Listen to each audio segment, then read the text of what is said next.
जय श्री कृष्ण। प्रिय मित्रों, वीडियो शुरू करने से पहले आइए हम एक प्रार्थना करें। हे कृष्ण, जो भी भक्त आज इस अमृत वाणी को सुन रहे हैं, उन्हें आपका आशीर्वाद सदा मिलता रहे और उनके सभी कष्ट दूर हो जाएं। मित्रों, इस अद्भुत वाणी को सुनने से पहले कृपया अपने विचार और भक्ति व्यक्त करते हुए नीचे कमेंट करें और जय श्री कृष्णा जरूर लिखें।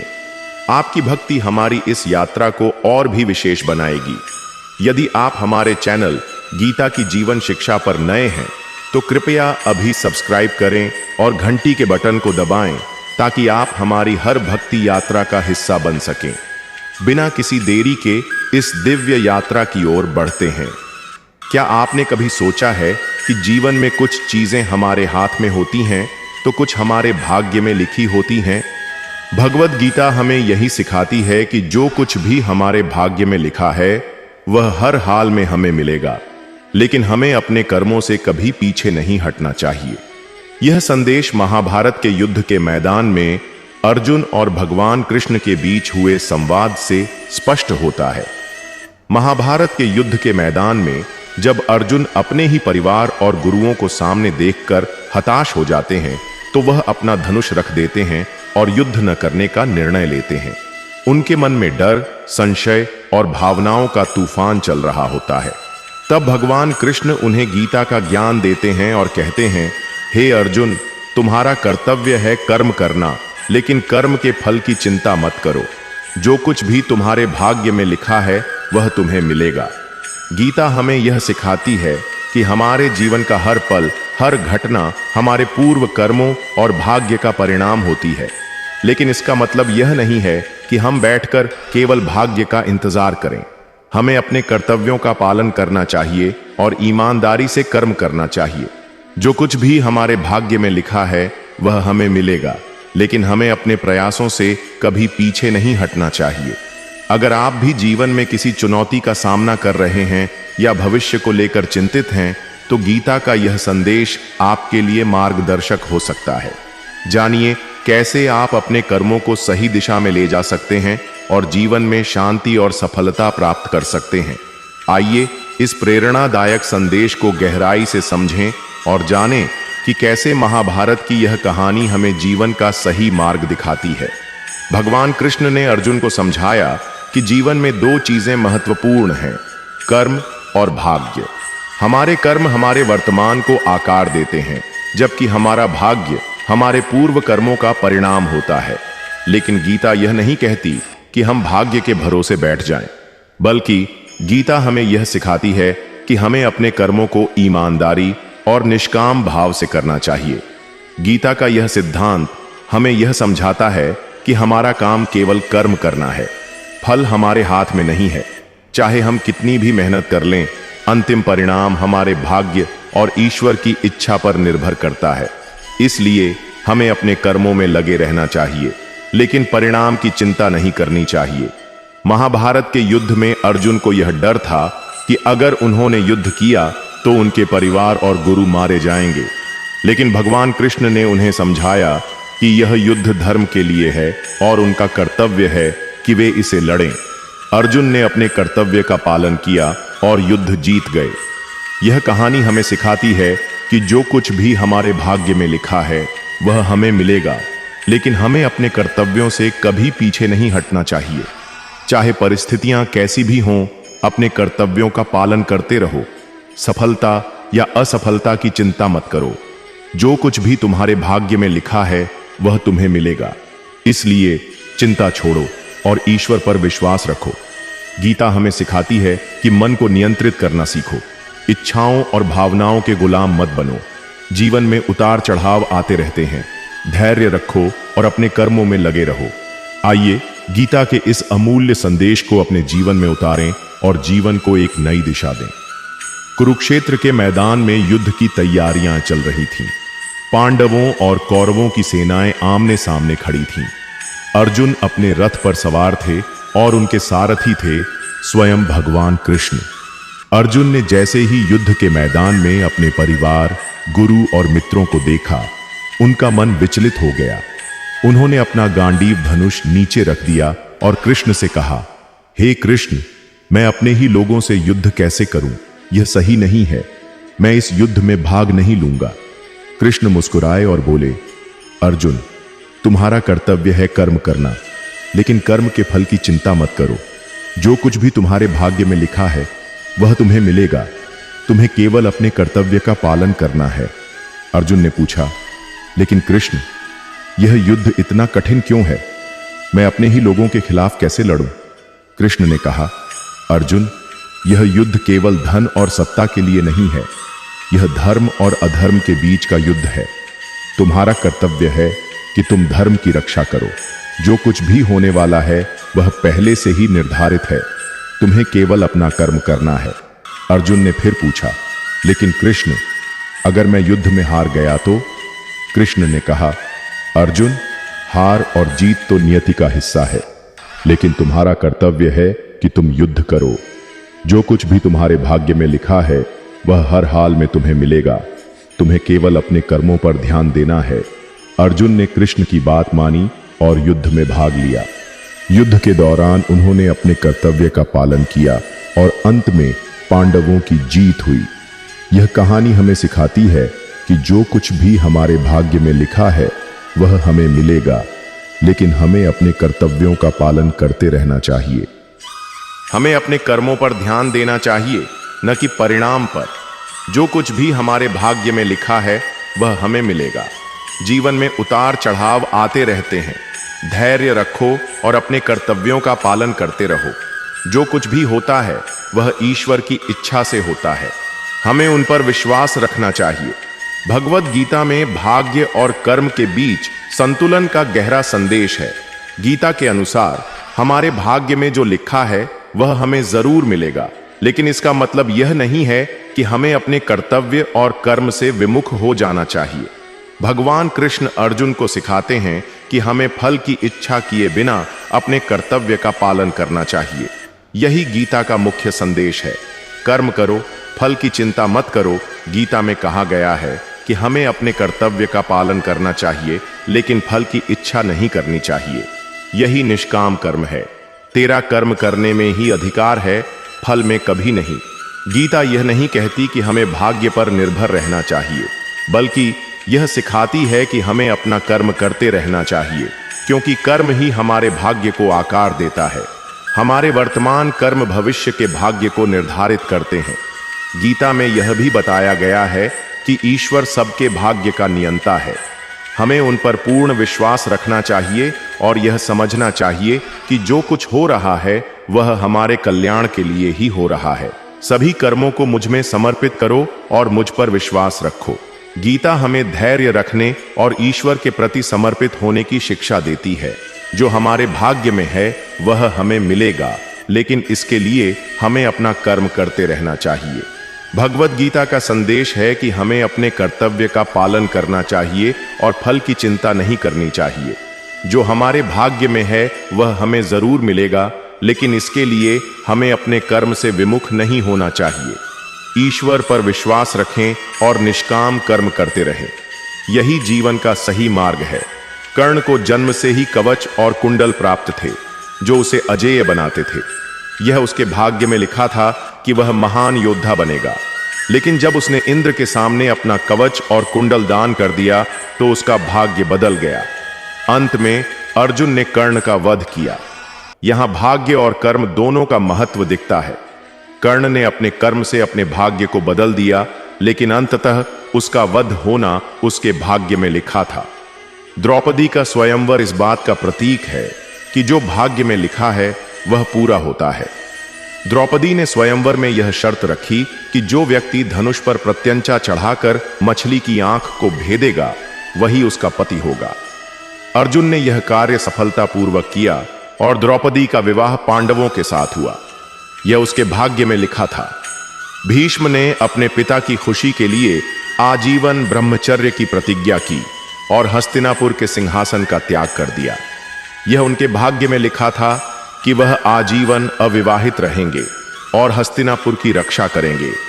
महाभारत के युद्ध में भीष्म ने अपने भाग्य को स्वीकार किया और अर्जुन के हाथों मृत्यु को प्राप्त हुए। अभिमन्यु ने चक्रव्यूह में प्रवेश किया। लेकिन वह बाहर निकलने का तरीका नहीं जानता था। यह उसके भाग्य में लिखा था कि वह चक्रव्यूह में फंसकर मारा जाएगा।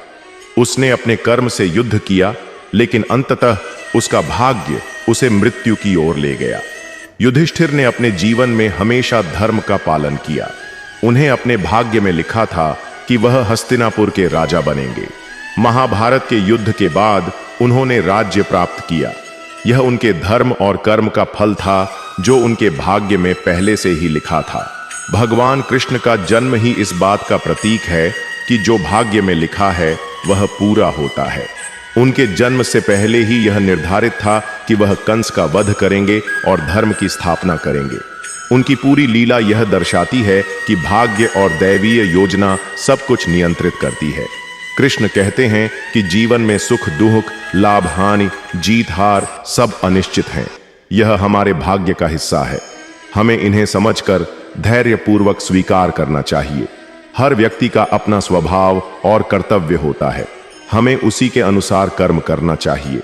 जो हमारे भाग्य में है वह हमारे स्वभाव और कर्म के अनुसार ही प्रकट होगा। हमें अपनी इच्छाओं और मोह से मुक्त होना चाहिए।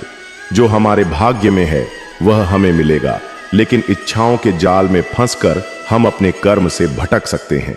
हमें अपने कर्म को नहीं छोड़ना चाहिए, बल्कि फल की इच्छा को छोड़ देना चाहिए। यही सच्चा त्याग है। कृष्ण कहते हैं कि जो हमारे भाग्य में है वह ईश्वर की इच्छा से ही होता है। हमें उसे समझकर स्वीकार करना चाहिए।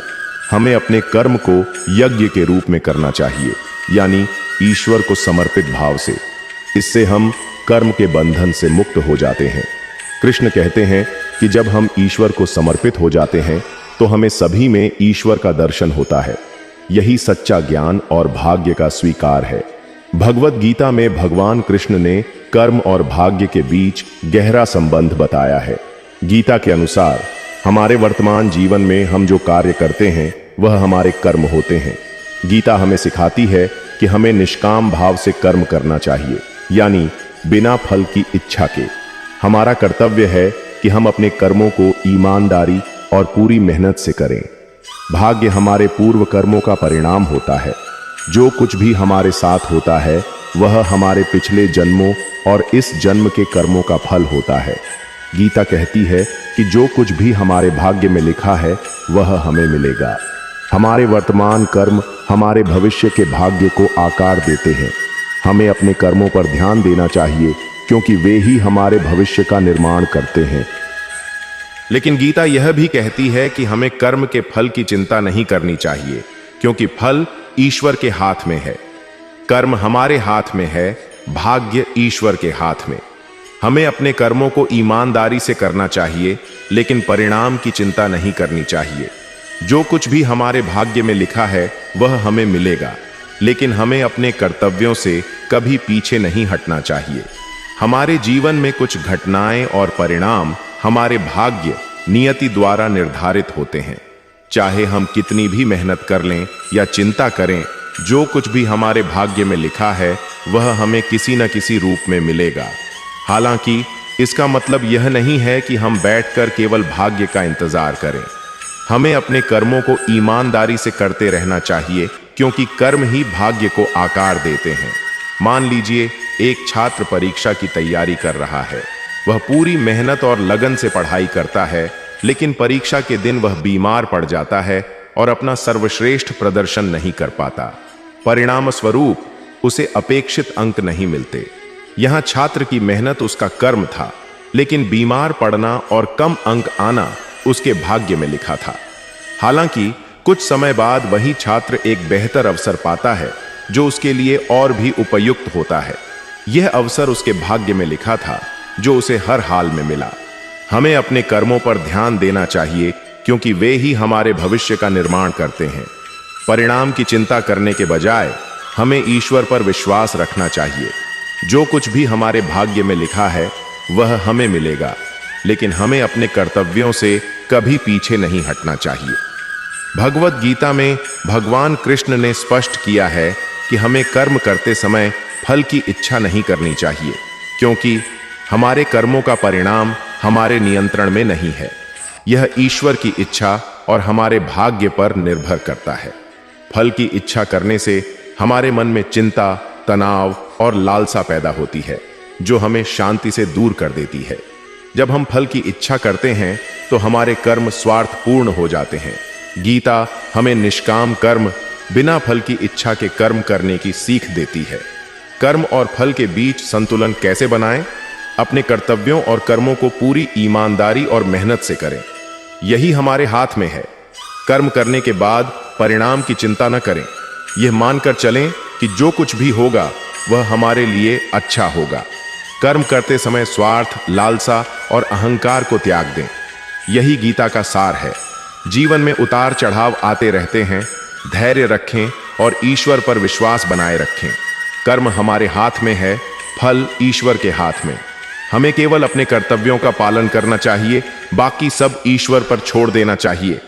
महाभारत की कहानी, विशेष रूप से अर्जुन और भगवान कृष्ण के संवाद से हमें जीवन में धैर्य और विश्वास की गहरी सीख मिलती है। अर्जुन ने युद्ध के मैदान में कई चुनौतियों का सामना किया, लेकिन उन्होंने धैर्य नहीं खोया। कृष्ण के मार्गदर्शन में उन्होंने समझा कि हर समस्या का समाधान है, बशर्ते हम धैर्य रखें। अर्जुन ने कृष्ण पर पूरा विश्वास किया और उनके बताए मार्ग पर चले। इससे हमें सीख मिलती है कि ईश्वर पर विश्वास रखने से हम किसी भी कठिनाई का सामना कर सकते हैं। अर्जुन ने अपने कर्तव्य को समझा और युद्ध में भाग लिया। यह हमें सिखाता है कि जीवन में हमें अपने कर्तव्यों का पालन करना चाहिए, चाहे परिस्थितियां कितनी भी कठिन क्यों न हो। कृष्ण ने अर्जुन को मन की शांति का महत्व समझाया। हमें भी अपने मन को नियंत्रित करना चाहिए और शांति से हर स्थिति का सामना करना चाहिए। अर्जुन ने युद्ध के मैदान में अपने डर और संशय को दूर किया। हमें भी जीवन की चुनौतियों का सामना करना चाहिए। अर्जुन ने कृष्ण के मार्गदर्शन को स्वीकार किया। हमें भी अपने जीवन में सही मार्गदर्शन ढूंढना चाहिए। अर्जुन ने बिना फल की इच्छा के युद्ध किया। हमें भी निष्काम भाव से कर्म करना चाहिए। भगवद गीता के अनुसार हमारा भाग्य हमारे पूर्व कर्मों का परिणाम होता है, लेकिन हमारे वर्तमान कर्म हमारे भविष्य के भाग्य को आकार देते हैं। इसलिए हाँ, हम अपने कर्मों के माध्यम से अपने भाग्य को बदल सकते हैं। हमारे पिछले जन्मों और इस जन्म के कर्म हमारे वर्तमान भाग्य को निर्धारित करते हैं। जो कुछ भी हमारे साथ होता है वह हमारे पूर्व कर्मों का फल होता है। हमारे वर्तमान कर्म हमारे भविष्य के भाग्य को बदल सकते हैं। अगर हम अच्छे कर्म करते हैं तो हमारा भविष्य बेहतर हो सकता है। गीता हमें निष्काम कर्म, बिना फल की इच्छा के कर्म करने की सीख देती है। जब हम निष्काम भाव से कर्म करते हैं तो हमारे कर्मों का फल हमारे भाग्य को सकारात्मक रूप से प्रभावित करता है। मान लीजिए, एक व्यक्ति अपने पिछले कर्मों के कारण आर्थिक संकट में है, लेकिन अगर वह मेहनत, ईमानदारी और सही दिशा में कर्म करता है तो वह अपने भाग्य को बदल सकता है और एक बेहतर भविष्य पा सकता है। हमारे कर्म हमारे भाग्य को आकार देते हैं। अच्छे कर्म करने से हम अपने भाग्य को सुधार सकते हैं। निष्काम भाव से कर्म करें और परिणाम ईश्वर पर छोड़ दें। गीता हमें यह सिखाती है कि हमारे पास अपने भाग्य को बदलने की शक्ति है, लेकिन यह शक्ति हमारे कर्मों में निहित है। हमें अपने कर्मों को ईमानदारी और निष्काम भाव से करना चाहिए। भगवद गीता हमें मोह, लगाव और माया, भौतिक जगत के प्रति आसक्ति से मुक्त होकर जीवन जीने का मार्ग दिखाती है। गीता हमें सिखाती है कि आत्मा अजर अमर है और शरीर नश्वर है। मोह और माया शरीर और भौतिक वस्तुओं से जुड़े हैं, जबकि आत्मा इनसे परे है। गीता कहती है कि हमें बिना फल की इच्छा के कर्म करना चाहिए। जब हम कर्म फल से मोह छोड़ देते हैं तो हम माया के बंधन से मुक्त हो जाते हैं। गीता हमें ईश्वर में पूर्ण समर्पण का संदेश देती है। जब हम अपने सभी कर्मों को ईश्वर को समर्पित कर देते हैं तो हम मोह और माया से मुक्त हो जाते हैं। गीता हमें सिखाती है कि हमें भौतिक सुखों और वस्तुओं से लगाव नहीं रखना चाहिए। वैराग्य, अनासक्ति का भाव हमें मोह और माया से मुक्त करता है। गीता के अनुसार आत्मज्ञान और ध्यान के माध्यम से हम मोह और माया के बंधनों को तोड़ सकते हैं। ज्ञान हमें यह समझाता है कि भौतिक जगत अस्थायी है और आत्मा ही सत्य है। अपने परिवार, धन और सुखों से लगाव कम करें, लेकिन कर्तव्यों का पालन करें। बिना फल की इच्छा के कर्म करें। अपने सभी कर्मों को ईश्वर को समर्पित करें। आत्मज्ञान प्राप्त करने के लिए नियमित रूप से ध्यान और अध्ययन करें। गीता हमें सिखाती है कि मोह और माया से मुक्त होकर ही हम वास्तविक शांति और आनंद प्राप्त कर सकते हैं। यह मुक्ति हमें जीवन के सच्चे उद्देश्य की ओर ले जाती है। भगवत गीता के अनुसार हमारे जीवन की घटनाएं हमारे पूर्व कर्मों, नियति और वर्तमान कर्मों, स्वतंत्र इच्छा दोनों से प्रभावित होती हैं। यहाँ गीता का स्पष्ट दृष्टिकोण है। हमारे पिछले जन्मों और इस जन्म के कर्मों का फल हमारे भाग्य को निर्धारित करता है। यह हमारे जीवन की कुछ घटनाओं को पहले से तय करता है। गीता यह भी कहती है कि हमारे पास अपने वर्तमान कर्मों को चुनने की स्वतंत्र इच्छा है। हम अपने कर्मों के माध्यम से अपने भविष्य को आकार दे सकते हैं। नियति और स्वतंत्र इच्छा का संबंध। नियति हमारे पूर्व कर्मों का परिणाम है जो हमारे वर्तमान जीवन की कुछ परिस्थितियों को निर्धारित करता है। स्वतंत्र इच्छा हमें अपने वर्तमान कर्मों को चुनने की शक्ति देती है जो हमारे भविष्य के भाग्य को प्रभावित करता है। मान लीजिए एक व्यक्ति के पिछले कर्मों के कारण उसकी आर्थिक स्थिति खराब है, नियति। लेकिन अगर वह मेहनत और ईमानदारी से कर्म करता है, स्वतंत्र इच्छा, तो वह अपने भाग्य को बदल सकता है। हमें अपने कर्मों पर ध्यान देना चाहिए क्योंकि वे ही हमारे भविष्य का निर्माण करते हैं। हमें नियति को स्वीकार करना चाहिए लेकिन अपने कर्मों से पीछे नहीं हटना चाहिए। जो कुछ भी हमारे भाग्य में लिखा है वह हमें मिलेगा, लेकिन हमारे कर्म उसे प्राप्त करने का मार्ग तय करते हैं। गीता हमें सिखाती है कि नियति और स्वतंत्र इच्छा दोनों हमारे जीवन को प्रभावित करते हैं। हमें अपने कर्मों को ईमानदारी से करना चाहिए और परिणाम ईश्वर पर छोड़ देना चाहिए। भगवत गीता में जीवन के सुख और दुख को व्यापक दृष्टिकोण से समझाया गया है। गीता के विभिन्न अध्यायों में भगवान कृष्ण ने अर्जुन को जीवन के विभिन्न पहलुओं को समझाने के लिए जो उपदेश दिए हैं उनमें सुख और दुख का भी उल्लेख है। गीता में कृष्ण अर्जुन से कहते हैं कि जीवन में समानता का भाव बनाए रखना चाहिए, यानी सुख और दुख, हानि और लाभ, विजय और पराजय में समानता की भावना रखनी चाहिए। यह दृष्टिकोण व्यक्ति को मानसिक शांति प्रदान करता है। भगवान कृष्ण ने कहा है कि जो व्यक्ति अपनी इंद्रियों को नियंत्रित कर लेता है वह सुख दुख दोनों में स्थिर रहता है। आत्म संयम से व्यक्ति को सुख और दुख दोनों ही भंग नहीं कर सकते। संसारिक सुख और दुख माया के आवरण हैं जो हमें अपने असली उद्देश्य से भटकाते हैं। इनसे परे देखने का प्रयास करना चाहिए और अपने कर्म पर ध्यान देना चाहिए। फल की चिंता करने से मन विचलित होता है और दुख का कारण बनता है। इसलिए केवल कर्तव्य पर ध्यान केंद्रित करें। गीता में यह भी समझाया गया है कि असली सुख आत्मा की पहचान और परमात्मा के साथ संबंध में है, न कि बाहरी वस्तुओं और स्थितियों में। भगवान कृष्ण ने यह भी कहा है कि मन को स्थिर करना अत्यंत महत्वपूर्ण है। एक स्थिर मन किसी भी परिस्थिति में संतुलित रहता है और न ही सुख में बहुत उत्साहित होता है और न ही दुख में अत्यधिक दुखी।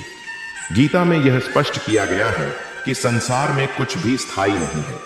परिवर्तन सृष्टि का नियम है। सुख और दुख दोनों ही परिवर्तनशील हैं, इसलिए उनके स्थायित्व को लेकर चिंतित होना या आक्रांता होना व्यर्थ है। संघर्ष से ही व्यक्ति के भीतर स्थित शक्तियों का जागरण होता है। दोनों सुख और दुख व्यक्ति को जीवन की गहराइयों का अनुभव करने का अवसर प्रदान करते हैं। अहंकार हमें सुख और दुख के चक्र में बांधता है। गीता में अहंकार से परे जाने का महत्व समझाया गया है। अहंकार का त्याग करने से व्यक्ति जीवन की सच्ची समझ और संतोष प्राप्त कर सकता है। गीता यह सुझाव देती है कि सच्ची प्रसन्नता बाहरी भौतिक सुखों में नहीं बल्कि अंतःस्थ आत्मा के अनुभव में है। जब व्यक्ति अपने अंदर की ओर देखता है और आत्मा की शांति को महसूस करता है तब वह वास्तविक आनंद का अनुभव करता है। पांडवों ने अपने जीवन में अनेक दुखद घटनाओं का सामना किया, जैसे वनवास और अज्ञातवास।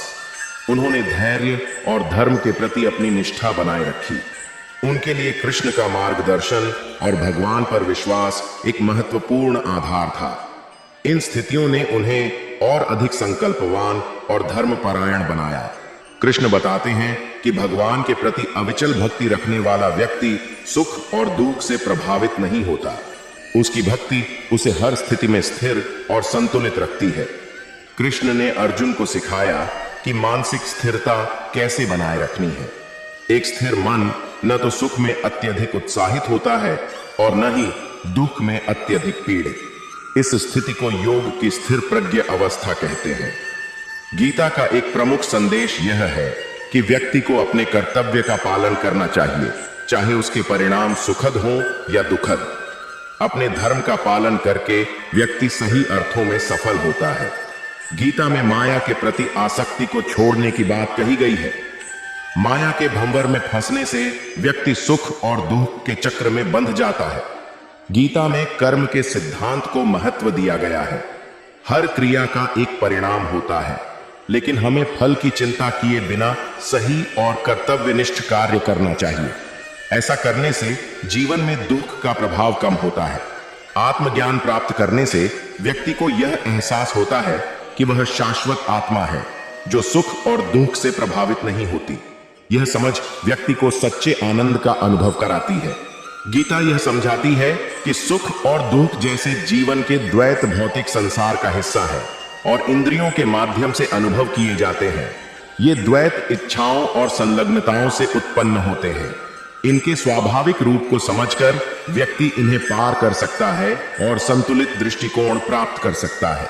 भगवान कृष्ण ने महाभारत के दौरान प्रत्येक कठिनाई को दिव्य दृष्टिकोण और संतुलन के साथ संभाला। उन्होंने अर्जुन को भगवद गीता का ज्ञान देकर न केवल युद्ध का महत्व समझाया, बल्कि जीवन के सुख दुख के पार जाकर धर्म का पालन करने की प्रेरणा दी। उनके लिए हर परिस्थिति एक लीला थी। कृष्ण यह सलाह देते हैं कि व्यक्ति को साक्षी भाव विकसित करना चाहिए, जहां वह अपनी भावनाओं और परिस्थितियों का निरीक्षण करता है बिना उनमें उलझे। एक अलग दृष्टि से देखने पर व्यक्ति सुख और दुख दोनों के प्रभाव को कम कर सकता है। भगवान के प्रति भक्ति के माध्यम से व्यक्ति अपने व्यक्तिगत भावनाओं और इच्छाओं का समर्पण करना सीखता है। यह समर्पण दुख को करता है, क्योंकि व्यक्ति दिव्य प्रेम और आनंद की शरण लेता है जो भौतिक सुख दुख से ऊपर है। गीता में 3 गुणों सत्व, पवित्रता, रजस, उत्साह और तमस, अज्ञान का वर्णन किया गया है जो हमारी मानसिक स्थितियों को प्रभावित करते हैं। सत्व को शुद्ध विचारों, कार्यों और वातावरण के माध्यम से पोषित करके व्यक्ति सच्ची शांति का अनुभव करता है और सुख दुख के अतिरेक प्रभावों को कम करता है। यह पहचानना कि सभी सांसारिक अनुभव अस्थायी हैं, व्यक्ति को बिना लगाव के उन्हें जीने या सहने के लिए तैयार करता है। यह समझ बदलती परिस्थितियों में धैर्य और संतुलन को प्रोत्साहित करती है। गीता का कर्म योग बिना परिणाम की आसक्ति के अपने कर्तव्यों का पालन करने पर जोर देता है। केवल कार्य पर ध्यान केंद्रित करके व्यक्ति व्यक्तिगत लाभ या हानि से ऊपर उठ सकता है। मन का अनुशासन और नियमित ध्यान का अभ्यास मन को स्थिरता और स्थिरता की ओर प्रशिक्षित करने की सलाह दी जाती है। एक नियंत्रित मन भावनात्मक उथल पुथल के बीच में शांति बनाए रख सकता है। गीता आत्म साक्षात्कार पर जोर देती है। यह समझना कि हमारा सच्चा सार शाश्वत है और भौतिक अस्तित्व से परे है। यह समझ बाहरी परिस्थितियों के प्रभाव को व्यक्ति की आंतरिक शांति पर कम कर देती है। अपने मौलिक कर्तव्यों और स्वभाव के अनुसार कार्य करना दूसरों से तुलना किए बिना संतोष बनाए रखने में मदद करता है और असंतोष को कम करता है, जो दुख का एक स्रोत हो सकता है। कृष्ण कहते हैं कि सच्चा आनंद भीतर से आता है और बाहरी परिस्थितियों पर निर्भर नहीं होता। यह आंतरिक आनंद या आंतरिक आनंद साधना, आत्म जागरूकता और अपने सच्चे आत्म से मेल खाने के माध्यम से प्राप्त होता है। जब व्यक्ति अपने कार्यों को एक उच्च उद्देश्य के साथ जोड़ता है तो सुख और दुख के अस्थायी उतार चढ़ाव कम महत्वपूर्ण हो जाते हैं और वह एक केंद्रित और शांत स्वभाव बनाए रखता है। द्रौपदी के जीवन में कई कष्ट और अपमान के क्षण आए, विशेषकर जब उसे भरी सभा में दुर्व्यवहार का सामना करना पड़ा, लेकिन उसने साहस, सम्मान और अपनों पर विश्वास बनाए रखा। उसके अनुभवों ने उसे और अधिक सशक्त और समझदार बनाया। अक्सर दोह की जड़ें अहंकार संबंधी इच्छाओं और अपेक्षाओं में होती हैं। अहंकार को कम करके और विनम्रता का अभ्यास करके व्यक्ति निराशा और दुहक को कम कर सकता है। दैवी इच्छा में गहरा विश्वास सुख और दुहक से परे जाने में मदद करता है। यह विश्वास की हर अनुभव एक बड़े दिव्य योजना का हिस्सा है, कठिन समय में शक्ति और खुशहाल समय में संतुलन प्रदान कर सकता है। गीता धैर्य और सहनशीलता को विकसित करने के लिए प्रेरित करती है।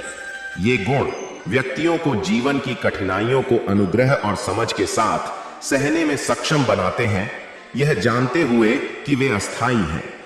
ज्ञान के माध्यम से व्यक्ति वास्तविकता की प्रकृति और सांसारिक जीवन की अनश्वरता की समझ प्राप्त करता है। यह ज्ञान दृष्टिकोण को बदलता है, बाहरी घटनाओं के प्रभाव को व्यक्ति की आंतरिक शांति पर कम करता है। दूसरों की निस्वार्थ सेवा पर ध्यान केंद्रित करके व्यक्ति व्यक्तिगत सुख दुख से ऊपर उठ सकता है। सेवा करुणा को पोषित करती है और व्यक्ति को एक बड़ा समुदाय और उद्देश्य के साथ जोड़ती है। सचेतता का अभ्यास वर्तमान क्षण पर ध्यान केंद्रित करने में मदद करता है, पिछले दुखों या भविष्य की अपेक्षाओं में अत्यधिक उलझने से रोकता है। यह उपस्थिति द्वैतों के प्रभाव को कम करती है।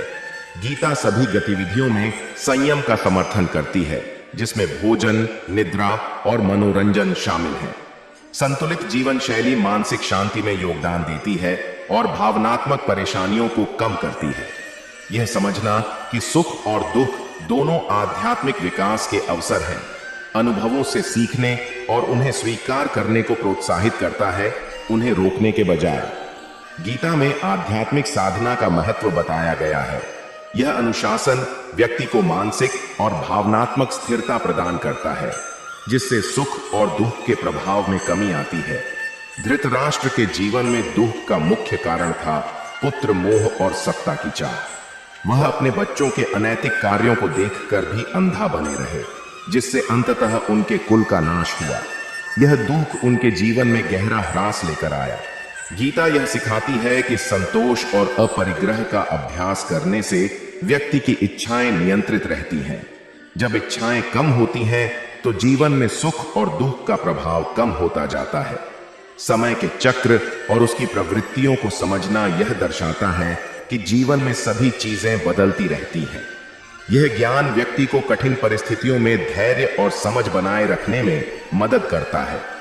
भगवान की ओर समर्पित होने से सारे कष्टों का अनुभव कम हो जाता है। गीता में भगवान पर आश्रित इंसान को मानसिक संतुलन बनाए रखने की प्रेरणा दी गई है। गीता में बताया गया है कि समान विचारधारा वाले आध्यात्मिक मित्रों का समूह बनाने से इंसान को सहारा मिलता है, जिससे जीवन के उतार चढ़ाव से निपटना आसान हो जाता है। ध्यान की विधि गीता में बताई गई है, जो मन को शांत करती है। यह शांति व्यक्ति को सुख दुख के आवेश से मुक्त करती है। गीता के अनुसार शास्त्रों का गहन अध्ययन जीवन की सच्ची समझ प्रदान करता है। यह सीख जीवन के दुखों को सहने की शक्ति और वेदना से परे जाकर वास्तविकता देखने की क्षमता देती है। गीता में अनासक्ति को महत्वपूर्ण बताया गया है। यह जीवन में यथार्थ प्रसन्नता का अनुभव करने में सहायता करती है, जो सुख दुख के परे होती है। प्रकृति के साथ जुड़ाव से व्यक्ति को मानसिक स्पष्टता मिलती है। यह स्पष्टता मानसिक संतुलन को बनाए रखने में सहायक होती है। गीता में अहिंसा और करुणा की भावना का महत्व बताया गया है। ये गुण दूसरों के प्रति दयालुता और अनुग्रह को बढ़ावा देते हैं, जिससे व्यक्ति को अपनी व्यक्तिगत पीड़ाओं को कम करने में मदद मिलती है। आत्मविश्लेषण और आत्म मंथन से व्यक्ति अपनी कमजोरियों और संभावनाओं को पहचान सकता है। यह आत्म जागरूकता जीवन के संघर्षों में स्वयं को बेहतर तरीके से संभालने में सहायक होती है। गीता में आंतरिक और बाह्य निर्मलता के महत्व पर प्रकाश डाला गया है। शारीरिक और मानसिक संयम जीवन में स्थिरता और संतुलन लाते हैं। भगवान के प्रति भक्ति नेमत और नम्रता में व्यक्त की जाती है। यह समर्पण हमारे अहंकार को कम करता है और हमें जगत के अस्थायित्व की समझ देता है। गीता सिखाती है कि दृढ़ आस्था और विश्वास से व्यक्ति जीवन की कठिनाइयों को साहस स्वीकार कर सकता है, जिससे दुखों का प्रभाव कम होता है।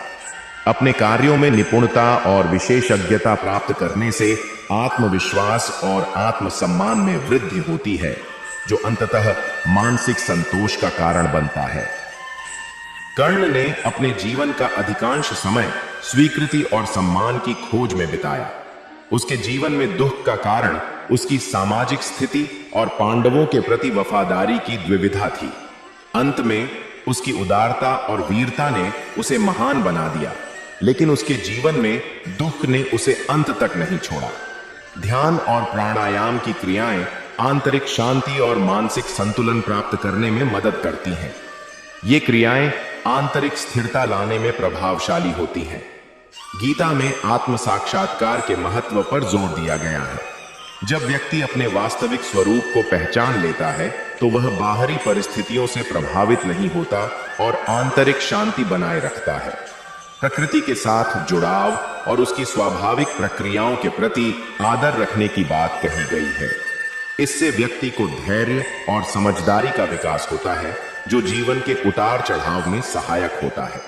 भगवत गीता में यह बताया गया है कि सच्ची प्रेरणा और आत्मविश्वास भीतर से आता है। जब व्यक्ति आत्म प्रेरित होता है तो वह बाहरी सुख दुख से अप्रभावित रहता है। व्यक्ति को दिखावे और कृत्रिमता से मुक्त होना चाहिए। सत्यता में जीने से हम आंतरिक संतोष और सच्चे आनंद का अनुभव कर सकते हैं।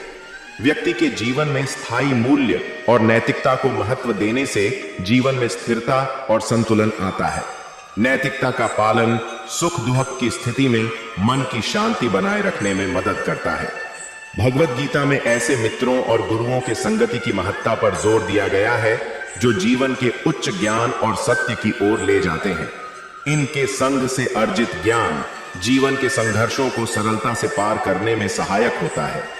जीवन को एक खेल की भांति देखें, जहां जीत और हार दोनों का समान महत्व हो। यह दृष्टिकोण हमें परिष्कृत दृष्टि प्रदान करता है, जहां व्यक्ति अपनी इच्छाओं और व्यक्तिगत लाभ से परे सोचता है। अनासक्ति से व्यक्ति जीवन के सुख दुख में स्थिर रह सकता है। सभी जीवों के प्रति अनुकंपा और संवेदनशीलता जीवन में करुणा और सहानुभूति का विकास करती है, जिससे हम अपने और दूसरों के दुखों को बेहतर ढंग से समझ और सहन कर पाते हैं। जब व्यक्ति अपने लक्ष्य के प्रति केंद्रित रहता है तो सुख और दुख उसके मार्ग से नहीं भटका सकते। हमें अपनी संवेदनाओं का प्रबंधन करना चाहिए। विचारों और भावनाओं को नियंत्रित रखने से व्यक्ति मानसिक शांति पा सकता है, जिससे जीवन के द्वंद्व उसके मन को विचलित नहीं कर पाते। अहंकार का त्याग करने से व्यक्ति अधिक संवेदनशील और दयावान बनता है। अहंकार का नाश हमें आत्मा से जोड़ता है, जो सुख दुख के अनुभव से परे है। गीता में यह भी कहा गया है कि अपनी जीविका को आध्यात्मिक दृष्टिकोण से देखें। जब हम अपने काम को एक सेवा के रूप में देखते हैं तो हम अपने जीवन में संतोष और शांति का अनुभव करते हैं।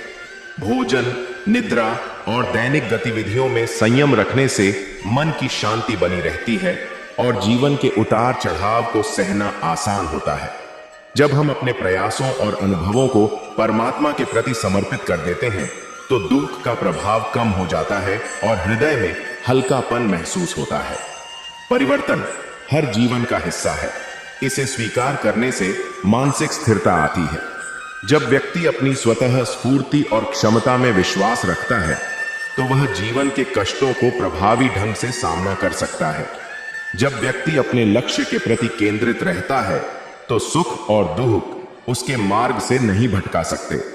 विचारों और भावनाओं को नियंत्रित रखने से व्यक्ति मानसिक शांति पा सकता है, जिससे जीवन के द्वंद्व उसके मन को विचलित नहीं कर पाते।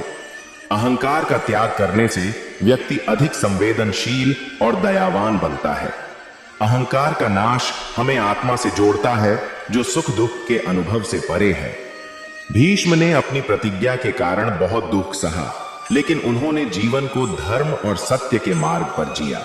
युद्ध के दौरान उनकी प्रेरणा और नेतृत्व ने उन्हें एक आदर्श व्यक्ति के रूप में स्थापित किया। जब हम अपने काम को एक सेवा के रूप में देखते हैं तो हम अपने जीवन में संतोष और शांति का अनुभव करते हैं। भोजन, निद्रा और दैनिक गतिविधियों में संयम रखने से मन की शांति बनी रहती है और जीवन के उतार चढ़ाव को सहना आसान होता है। जब हम अपने प्रयासों और अनुभवों को परमात्मा के प्रति समर्पित कर देते हैं तो दुख का प्रभाव कम हो जाता है और हृदय में हल्कापन महसूस होता है। परिवर्तन हर जीवन का हिस्सा है, इसे स्वीकार करने से मानसिक स्थिरता आती है। विपरीत परिस्थितियों में भी अपने मनोबल को ऊंचा रखना गीता में एक महत्वपूर्ण गुण माना गया है। इसे बनाए रखने से व्यक्ति हर चुनौती का सामना साहस और आत्मविश्वास के साथ कर सकता है। हमें अपनी और दूसरों की भावनाओं को समझने की कोशिश करनी चाहिए। संवेदनशीलता का विकास हमारी सामाजिक और व्यक्तिगत रिश्तों में सुधार करता है। परोपकार और दूसरों की मदद करना गीता द्वारा सुझाया गया एक मार्ग है। सेवा का भाव न केवल हमारे जीवन में संतोष लाता है बल्कि समाज के विकास में भी योगदान देता है। महाभारत के महत्वपूर्ण पात्र अर्जुन को कई व्यक्तिगत और मानसिक संघर्षों का सामना करना पड़ा। कुरुक्षेत्र के युद्ध में अपने प्रियजनों के खिलाफ लड़ाई का भावनात्मक तनाव उनके लिए प्रमुख दुख का कारण था। भगवान कृष्ण के द्वारा प्राप्त गीता के उपदेश ने उन्हें अपने उद्देश्य की स्पष्टता और कर्तव्य के प्रति दृढ़ता प्रदान की। अर्जुन ने इस स्थिति से आत्मज्ञान और कर्तव्य परायणता का महत्व सीखा। प्रेम और करुणा के गुणों का विकास न केवल हमारे व्यक्तिगत संबंधों को सुधारता है बल्कि हमारे पूरे समाज को भी बेहतर बनाता है। गीता में विश्वास और आस्था के महत्व का उल्लेख है। यह विश्वास न केवल परमात्मा में बल्कि अपने आत्मिक मार्ग में भी हो सकता है, जो कठिन समय में हमें सहारा देता है। गीता में रिश्तों और उनके पीछे की भावनाओं का सम्मान करने पर जोर दिया गया है। सच्चे संबंधों का विकास हमारे जीवन को समृद्ध और सुखमय बनाता है। आत्म देखभाल और आत्मसम्मान का महत्व गीता में देखा जा सकता है। अच्छे स्वास्थ्य और मानसिक शांति के लिए यह आवश्यक है कि हम स्वयं की देखभाल करें। गीता हमें यह सिखाती है कि हमें अपने कार्यों का उद्देश्य सामूहिक भलाई के लिए निर्धारित करना चाहिए। इससे समाज में सकारात्मक बदलाव आता है और हमें आंतरिक संतोष मिलता है। सत्यवादी युधिष्ठिर को अपने भाइयों और द्रौपदी के साथ वनवास का दुख सहना पड़ा।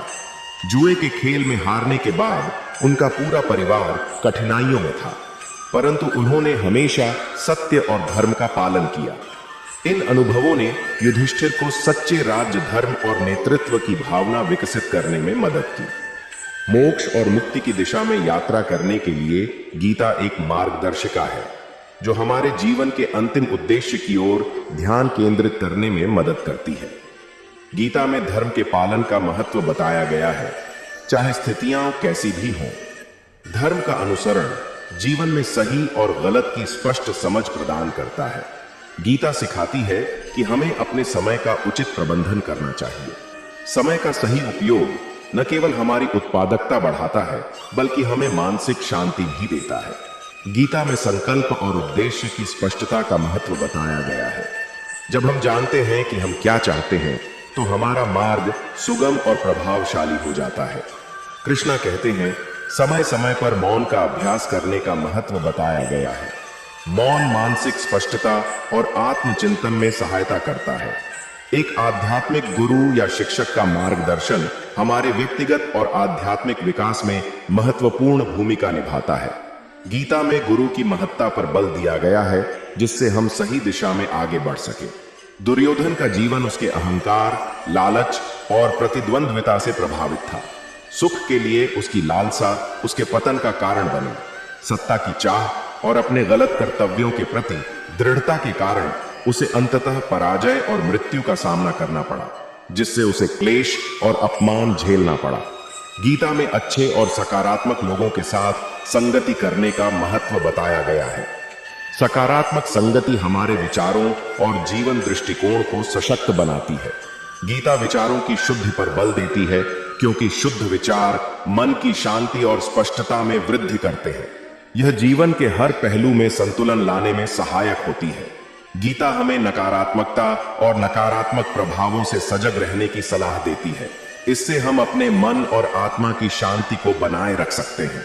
विदुर, जो धृतराष्ट्र के सलाहकार और शांति प्रिय व्यक्ति थे, ने हमेशा धर्म का पालन किया। उन्होंने अपने जीवन में कई बार दुख का सामना किया, विशेषकर पारिवारिक संघर्षों के दृश्यों में। उनके लिए प्रमुख सुख का स्रोत धर्म और न्याय का पालन करना था और इसी के माध्यम से वे मानसिक शांति प्राप्त करते थे। कृष्णा कहते हैं, संतुलित आहार और जीवन शैली के पालन का महत्व बताया गया है। ये हमारी शारीरिक और मानसिक भलाई के लिए आवश्यक होते हैं। गीता में मृत्यु के भय से मुक्त होने का महत्व है। आत्मा की शाश्वतता को समझकर व्यक्ति दुख और भय से ऊपर उठ सकता है।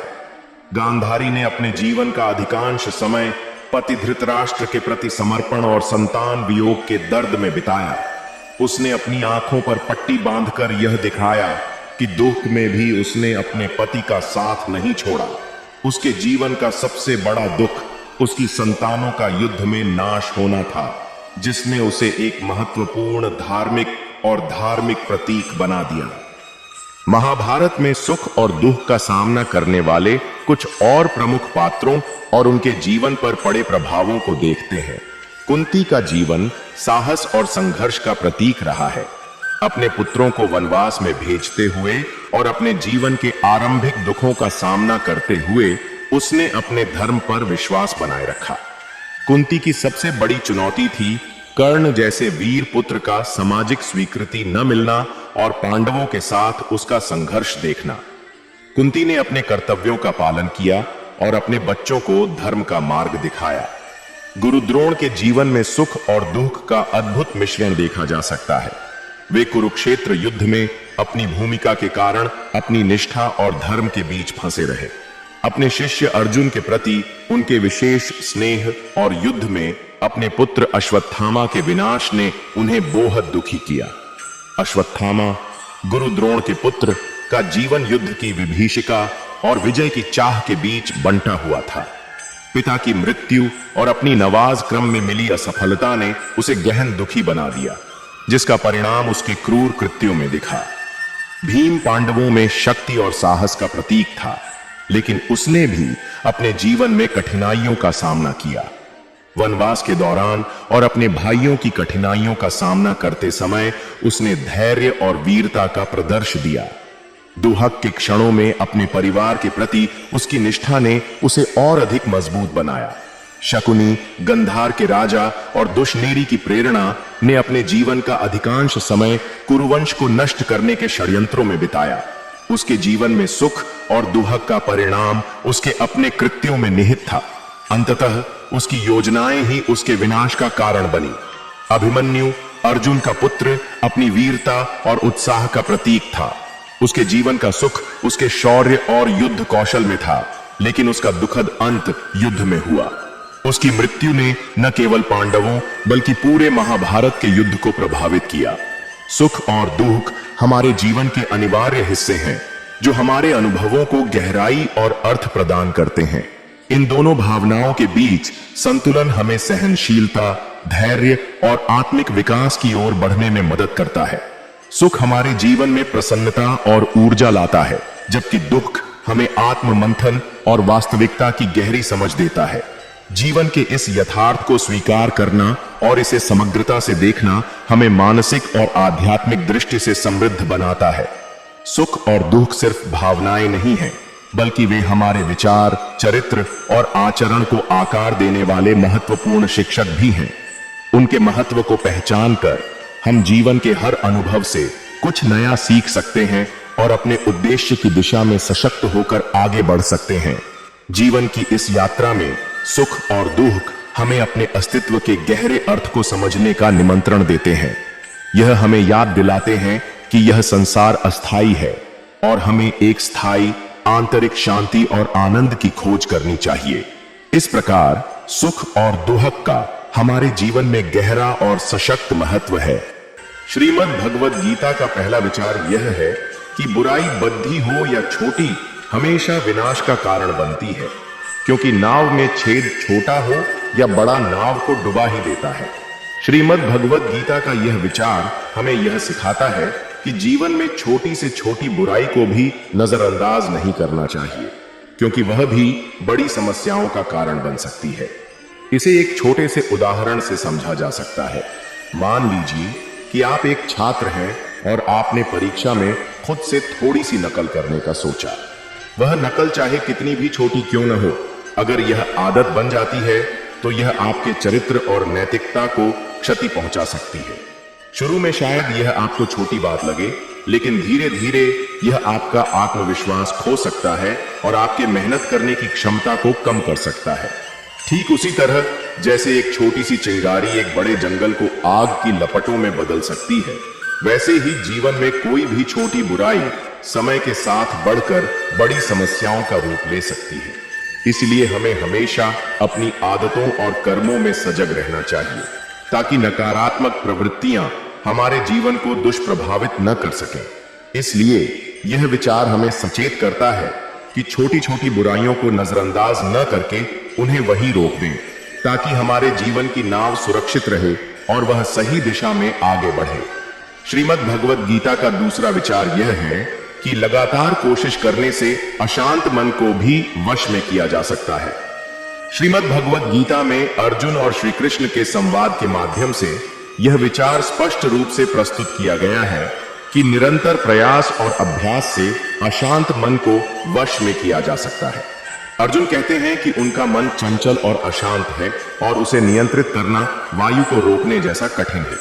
इस पर श्री कृष्ण उत्तर देते हैं कि संदेह नहीं, मन चंचल है और इसे वश में करना कठिन है, लेकिन इसे अभ्यास, अभ्यासन और वैराग्य, असंगति की भावना द्वारा वश में किया जा सकता है। श्री कृष्ण अर्जुन को समझाते हैं कि मन को वश में करने के लिए जरूरी है कि हम निरंतर अभ्यास करें और संसार की मोह माया से वैराग्य विकसित करें। अभ्यास के माध्यम से हमें अपने उद्देश्यों पर ध्यान केंद्रित करना चाहिए और धीरे धीरे मन की चंचलता को स्थिरता में बदलना चाहिए। महाभारत में ही श्री कृष्ण ने यह सिखाया कि ध्यान और योग के माध्यम से मन को काबू में करना संभव है। जब हम अपने मन को अपने नियंत्रण में रखते हैं तो हम न केवल बाहरी चुनौतियों का सामना कर सकते हैं, बल्कि आंतरिक शांति और संतुलन भी प्राप्त कर सकते हैं। इस प्रकार गीता के इस उदाहरण से यह स्पष्ट होता है कि चाहे मन कितना भी अशांत क्यों न हो, लगातार प्रयास और सही दृष्टिकोण से उसे वश में किया जा सकता है। श्रीमद् भगवद गीता का तीसरा विचार यह है कि जो होने वाला है वह होकर ही रहता है और जो नहीं होने वाला वह कभी नहीं होगा, ऐसा निश्चय जिनकी बुद्धि में होता है उन्हें चिंता कभी नहीं सताती है। श्रीमद् भगवद गीता में भगवद गीता के इस विचार को बहुत अच्छे से समझाया गया है। यह विचार हमें यह सिखाता है कि चिंता और भय से मुक्त होकर जीवन जीना चाहिए, क्योंकि जो होना निश्चित है वह होकर रहेगा और जो नहीं होना है वह कभी नहीं होगा। इसको समझाने के लिए गीता का एक प्रसिद्ध प्रसंग देखा जा सकता है।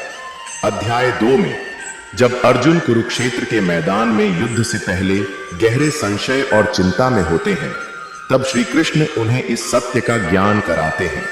अर्जुन युद्ध के परिणाम को लेकर चिंतित होते हैं। उन्हें अपने स्वजनों के विरुद्ध युद्ध करने में संशय होता है। अर्जुन की यह चिंता वास्तव में उनके कर्तव्य के मार्ग में बाधा बन रही थी। श्री कृष्ण उन्हें बताते हैं कि आत्मा अमर है और यह शरीर नश्वर है, इसलिए जो होना तय है वह होकर रहेगा। जीवन और मृत्यु के चक्र का अनुबंध नहीं है। श्री कृष्ण अर्जुन को यह समझाते हैं कि वह अपने धर्म, कर्तव्य का पालन करें और फल की चिंता छोड़े दें, क्योंकि कर्म करना उनके हाथ में है, लेकिन फल नहीं। इस प्रकार श्री कृष्ण अर्जुन को यह उपदेश देते हैं कि उन्हें सिर्फ अपने कर्तव्यों पर ध्यान केंद्रित करना चाहिए और परिणाम की चिंता नहीं करनी चाहिए। इससे अर्जुन की चिंता समाप्त होती है और वह निडर होकर युद्ध के लिए तैयार होते हैं। इस विचार से हमें यह शिक्षा मिलती है कि यदि हम यह समझ लें कि कुछ बातें हमारे नियंत्रण से बाहर हैं और जो होना निश्चित है उसे हम बदल नहीं सकते, तो हम व्यर्थ की चिंता से मुक्त हो सकते हैं और अपने वर्तमान कार्य पर ध्यान केंद्रित कर सकते हैं।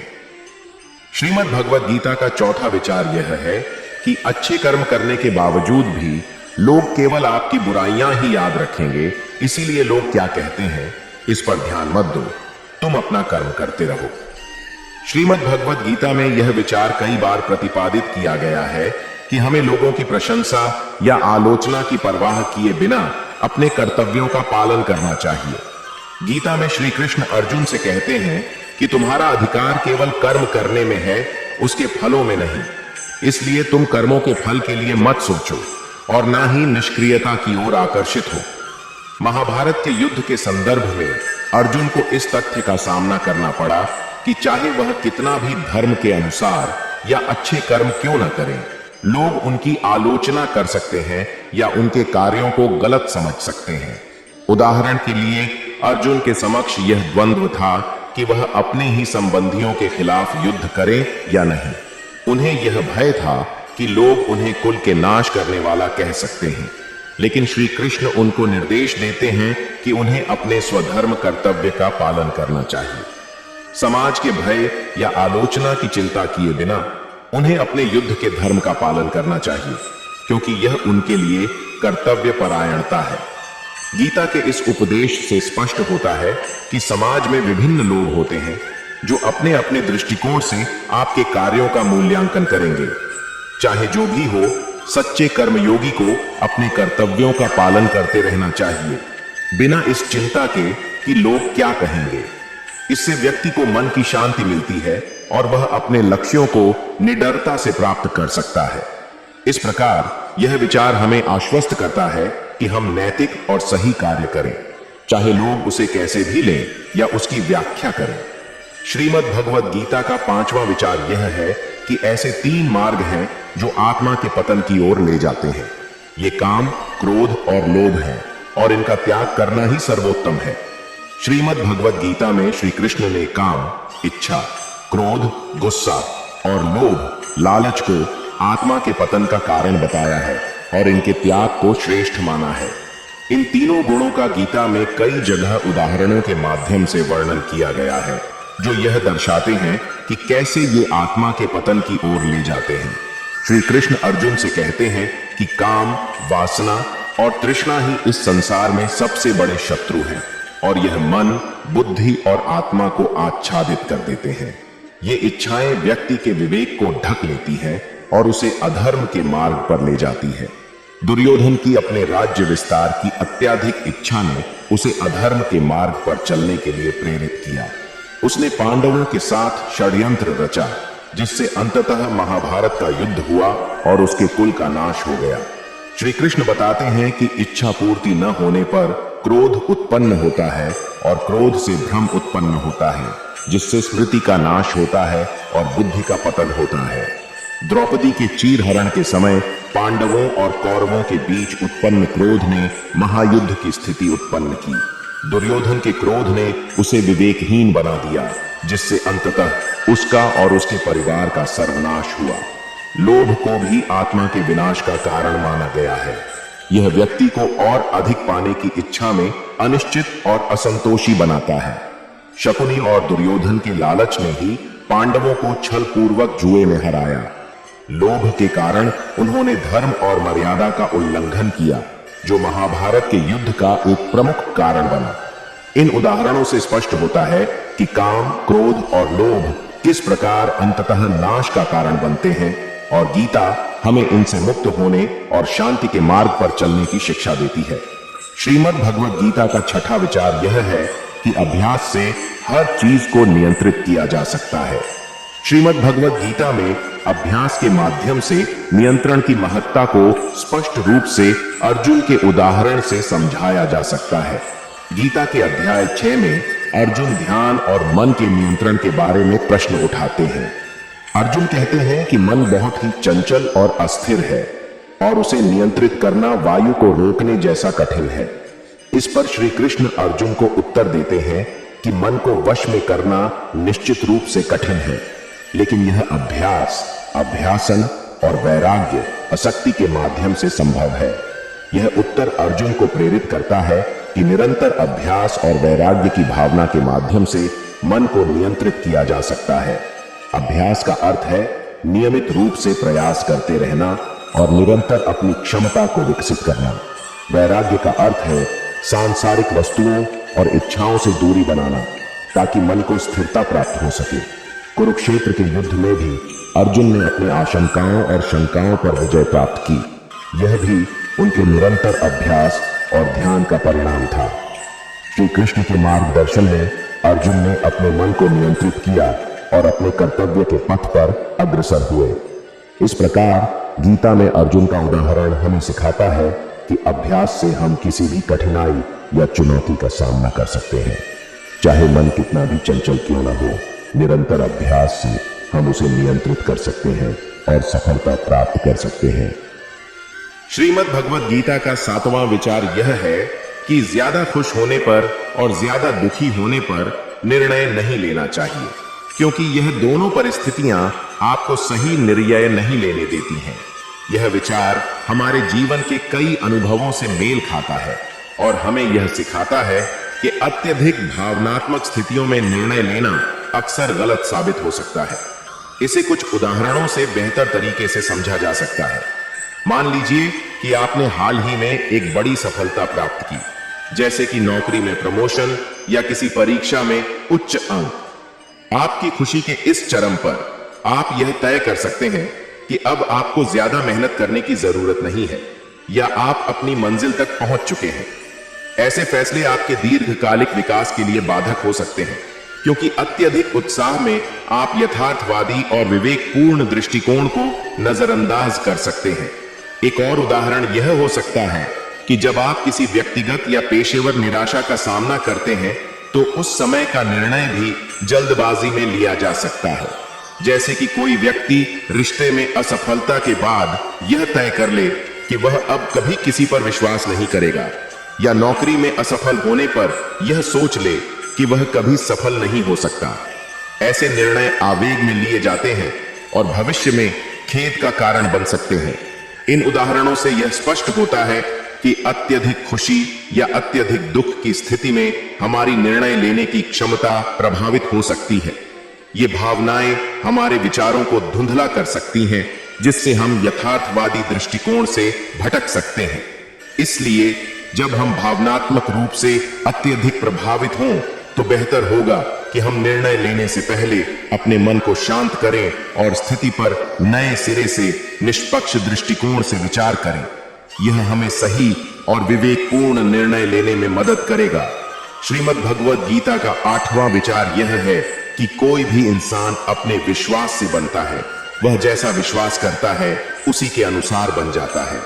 श्रीमद् भगवद गीता में यह विचार कि कोई भी इंसान अपने विश्वास से बनता है कई स्थानों पर झलकता है और इसे अर्जुन तथा अन्य पात्रों के प्रसंगों के माध्यम से समझा जा सकता है।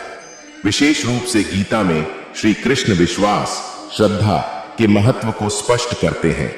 वे कहते हैं कि व्यक्ति की श्रद्धा उसके स्वभाव के अनुरूप होती है और वह जैसा विश्वास करता है वैसा ही बन जाता है।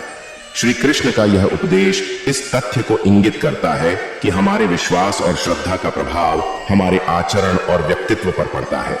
महाभारत युद्ध के प्रारंभ में अर्जुन शत्रुओं के विशाल समूह को देखकर निराश और संशय से भर गए थे। उनकी पतनशील मानसिकता को उनके विश्वास ने आकार दिया था कि युद्ध में अपने संबंधियों का वध करना गलत है। लेकिन श्री कृष्ण के उपदेशों के माध्यम से अर्जुन का विश्वास उनके स्वयं के कर्तव्य धर्म की प्रति बदल गया। उन्होंने आत्मा की अमरता और अपने क्षत्रिय धर्म का पालन करने के महत्व को समझा। इस नए विश्वास ने उन्हें एक महान योद्धा में बदल दिया जो धर्म के लिए युद्ध करने को तैयार था। यह घटना दर्शाती है कि अर्जुन का विश्वास कैसे उनके कर्तव्यों को निभाने के लिए परिवर्तित हुआ और उन्होंने कैसे स्वयं को सफलता की ओर अग्रसर किया। श्री कृष्ण के उपदेशों ने अर्जुन के विश्वास को नया दिशा दी, जिससे वे अपने संकल्प में अडिग होकर युद्ध के लिए खड़े हुए। श्रीमद् भगवद गीता का 9वां विचार यह है कि जिस तरह आग सोने को परखती है, उसी तरह मुसीबत एक बहादुर इंसान को। यह विचार हमें यह सिखाता है कि जैसे आग सोने की शुद्धता को परखती है और उसे निखारती है, वैसे ही समस्याएं और चुनौतियां एक बहादुर इंसान की क्षमता और साहस को परखती हैं और उन्हें और मजबूत बनाती हैं। इसे कुछ उदाहरणों से समझा जा सकता है। महात्मा गांधी का जीवन संघर्षों से भरा रहा।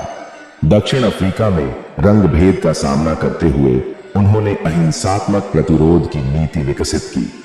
भारत की स्वतंत्रता के संघर्ष में अनेक कठिनाइयों और अत्याचारों का सामना करते हुए भी उन्होंने अपने सिद्धांतों से समझौता नहीं किया। उनके ऊपर आई हर मुसीबत ने उनकी निष्ठा और साहस को और मजबूत बनाया और उन्हें एक महान नेता के रूप में उभारा। जब थॉमस एडिसन बिजली के बल्ब का आविष्कार कर रहे थे तो उन्हें हजारों बार असफलता का सामना करना पड़ा, लेकिन हर असफल प्रयास ने उन्हें और दृढ़ संकल्पित बनाया। उन्होंने कहा, मैं असफल नहीं हुआ, मैंने 10,000 तरीके खोज कर देखे कि यह काम नहीं करेगा। उनकी यह दृढ़ता और मेहनत की परीक्षा उनकी सफलता की कहानी बन गई।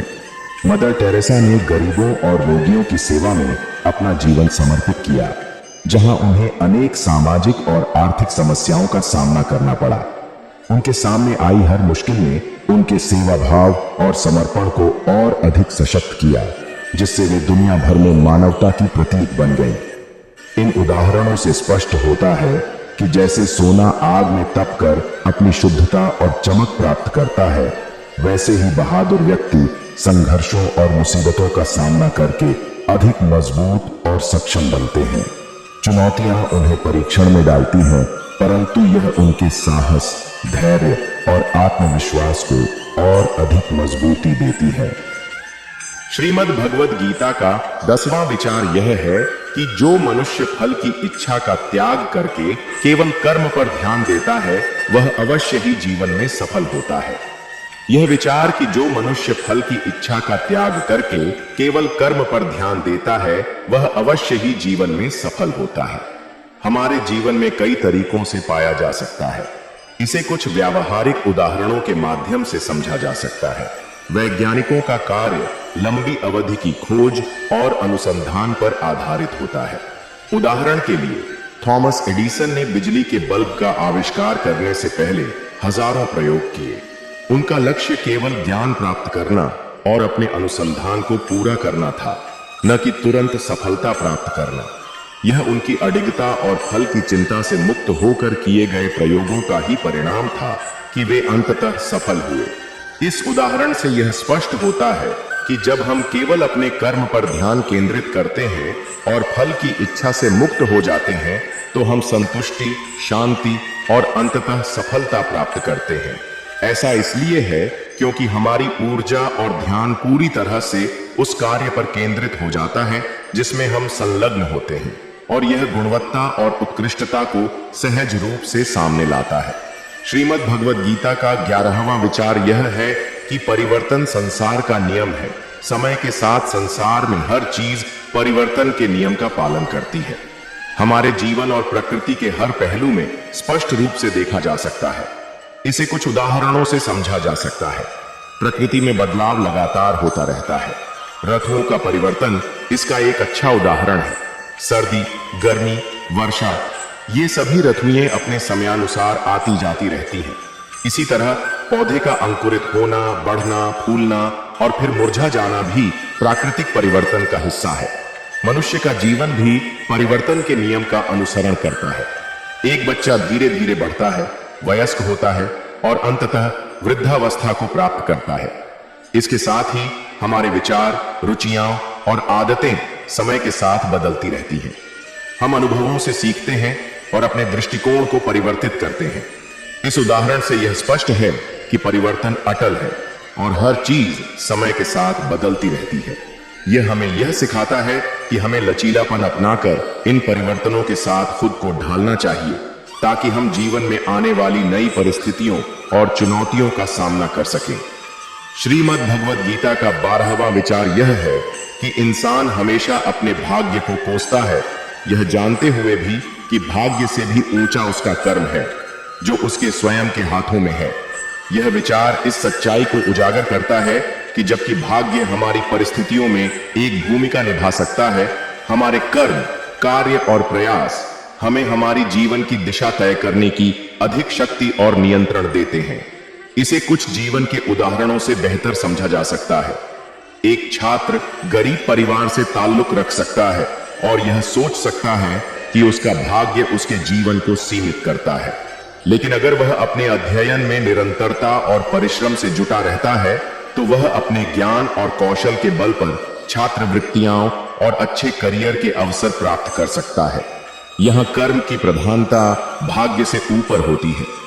कई बड़े उद्यमियों का प्रारंभिक जीवन संघर्षों से भरा रहा है। उदाहरण के लिए स्टीव जॉब्स के जीवन में कई कठिनाइयां आईं, लेकिन अपनी मेहनत और नवाचार की भावना के कारण उन्होंने एप्पल जैसी बड़ी कंपनी की नींव रखी। उनका जीवन इस बात का प्रमाण है कि भले ही भाग्य पहली नजर में प्रतिकूल लगे, सही कर्म और प्रयास सफलता की ऊंचाइयों तक ले जा सकते हैं। इन उदाहरणों से यह स्पष्ट होता है कि भले ही भाग्य हमारी जिंदगी में कुछ बातों को तय करे, लेकिन हमारे अपने कर्म और प्रयास हमें वास्तव में आगे बढ़ने की क्षमता देते हैं। हमें अपने कर्म पर ध्यान केंद्रित करना चाहिए, क्योंकि यही हमारे हाथ में होता है और यही हमारे जीवन की दिशा को सही रूप से निर्धारित कर सकता है। श्रीमद् भगवद गीता का 13वां विचार यह है कि कर्म करो, फल की चिंता मत करो। श्रीमद् भगवद गीता में कर्म करो, फल की चिंता मत करो का सिद्धांत विशेषतः अध्याय 2 श्लोक 47 में प्रतिपादित किया गया है। यह श्लोक इस प्रकार है: कर्मण्येवाधिकारस्ते मां फलेषु कदाचन मां कर्म फल हेतुर्भूर्मा ते संगोस्त्व कर्मणि। इसका अर्थ है कि व्यक्ति का अधिकार केवल अपने कर्मों कार्य पर है, न कि उन कर्मों के फलों परिणामों पर। इसलिए हमें कर्म के फल की आसक्ति में नहीं उलझना चाहिए और न ही निष्क्रियता से जुड़ना चाहिए।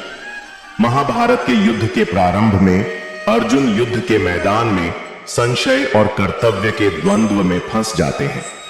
वे युद्ध की विभीषिका और उसके परिणाम स्वरूप अपने स्वजनों की हानि देखकर मानसिक रूप से विचलित हो जाते हैं। अर्जुन को यह चिंता सताने लगती है कि इस युद्ध का परिणाम क्या होगा। इस स्थिति में श्री कृष्ण अर्जुन को कर्मण्येवाधिकारस्ते का उपदेश देते हैं। वे अर्जुन को सिखाते हैं कि उन्हें केवल अपने धर्म कर्तव्य का पालन करना चाहिए, जो कि एक योद्धा के रूप में युद्ध करना है, और उन्हें इसके परिणाम की चिंता नहीं करनी चाहिए। फल की चिंता से मुक्त होकर कर्म करने से मन में संतोष और स्थिरता आती है। गीता का यह सिद्धांत जीवन में बहुत उपयोगी है, क्योंकि यह हमें सिखाता है कि जब हम अपनी पूरी शक्ति और समर्पण से काम करते हैं तो हमें परिणाम के बारे में चिंता करने की आवश्यकता नहीं होती। परिणाम हमारे नियंत्रण से बाहर होता है और इस पर ध्यान देने से हमारी ऊर्जा और ध्यान बढ़ जाते हैं। इसलिए कर्म के प्रति समर्पित रहकर हम अधिक प्रभावशाली और सफल हो सकते हैं। श्रीमद् भगवद गीता का 14वां विचार यह है कि अपने आप को भगवान के प्रति समर्पित कर दो। यही सबसे बद्धा सहारा है। जो कोई भी इस सहारे को पहचान गया है वह डर, चिंता और दुखों से आजाद रहता है। श्रीमद् भगवद गीता में भगवान के प्रति पूर्ण समर्पण का विचार अत्यंत महत्वपूर्ण है और इसे कई स्थानों पर स्पष्ट किया गया है। विशेषकर गीता के अध्याय 18 श्लोक 66 में यह विचार प्रकट होता है: सर्वधर्मान् परित्यज्य मामेकं शरणं व्रज अहम त्वा सर्व पापेभ्यो मोक्षयिष्यामि मा शुच्चः। इसका अर्थ है सभी धर्मों को छोड़कर केवल मेरी शरण में आओ, मैं तुम्हें सभी पापों से मुक्त कर दूंगा, चिंता मत करो। महाभारत के युद्ध के दौरान अर्जुन अनेक प्रकार की चिंताओं और संशयों से घिरे हुए थे। उन्हें अपनों के विरुद्ध युद्ध करने और उसके परिणाम स्वरूप जन्म लेने वाले दोष का भय था। ऐसे में श्री कृष्ण उन्हें यह उपदेश देते हैं कि वे सब चिंताओं को छोड़कर भगवान में शरण लें। भगवान श्री कृष्ण ने अर्जुन को यह बताया कि जब वे समर्पण की भावना के साथ अपने कर्तव्यों का पालन करेंगे और उनके ऊपर पूर्ण विश्वास रखेंगे, तब उन्हें किसी भी प्रकार की चिंता या भय नहीं सताएगा। भगवान के प्रति समर्पण व्यक्ति को सभी प्रकार की मानसिक बाधाओं से मुक्त कर देता है। जब व्यक्ति भगवान के प्रति पूर्ण समर्पण करता है तो वह अपने अहंकार और व्यक्तिगत आकांक्षाओं से मुक्त हो जाता है। यह समर्पण उसे आंतरिक शांति प्रदान करता है। ईश्वर में विश्वास और समर्पण व्यक्ति को मानसिक शांति और स्थिरता प्रदान करता है। यह उसे जीवन की अनिश्चितताओं और कठिनाइयों के बीच भय, चिंता और दुख से मुक्ति दिलाता है। भगवान में शरण लेने से व्यक्ति को आध्यात्मिक रूप से सुरक्षा और संबल मिलता है, जो उसे जीवन की चुनौतियों का सामना करने में सक्षम बनाता है। गीता में व्यक्त यह विचार हमें यह सिखाता है कि जब हम भगवान में पूर्ण विश्वास और समर्पण करते हैं तो हम जीवन की सभी कठिनाइयों और चिंताओं को पीछे छोड़ सकते हैं। यह आत्मसमर्पण जीवन में स्थायी खुशी और आंतरिक शांति का मार्ग है। श्रीमद् भगवद गीता का 15वां विचार यह है कि वह व्यक्ति जो अपनी मृत्यु के समय मुझे याद करते हुए अपना शरीर त्यागता है, वह मेरे धाम को प्राप्त होता है और इसमें कोई संशय नहीं है। श्री कृष्ण यहाँ यह बता रहे हैं कि जीवन के अंतिम क्षणों में भगवान का स्मरण अत्यंत महत्वपूर्ण है। यह स्मरण व्यक्ति के जीवन भर के साधना, भक्ति और प्रेम की परिणति है। धर्म के मार्ग पर चलते हुए अपने अंतिम क्षणों में अगर व्यक्ति भगवान को याद करता है तो वह भगवान के परम धाम को प्राप्त होता है। गीता में यह सिद्धांत बताया गया है कि मृत्यु के समय हमारी चेतना का स्वरूप ही अगले जीवन का निर्धारण करता है। यदि किसी व्यक्ति की चेतना भगवान में लीन है तो उसे मोक्ष की प्राप्ति होती है और वह जन्म मृत्यु के चक्र से मुक्त हो जाता है। जीवन भर भगवान की भक्ति करने का मुख्य उद्देश्य यही होता है कि व्यक्ति हर समय, विशेषकर मृत्यु के समय भी भगवान का स्मरण रहे। नियमित साधना और भक्ति से व्यक्ति ऐसा मानसिक संतुलन प्राप्त कर सकता है जिससे भगवान का ध्यान अंतिम क्षण में सहजता से संभव हो सके। इस विचार से यह भी स्पष्ट होता है कि भगवान के प्रति निष्ठा और भक्ति न केवल पारलौकिक मोक्ष बल्कि ऐहिक जीवन, वर्तमान जीवन में भी मन की शांति और स्थिरता प्रदान करती है। श्रीमद् भगवद गीता का यह श्लोक हमें प्रेरित करता है कि जीवन को भगवान के प्रति समर्पित करके जिया जाए ताकि अंतिम क्षणों में हमारा ध्यान भगवान पर केंद्रित हो सके और हम मोक्ष प्राप्त कर सके। यह आत्मा की अंतिम मुक्ति और अनंत शांति का मार्ग है।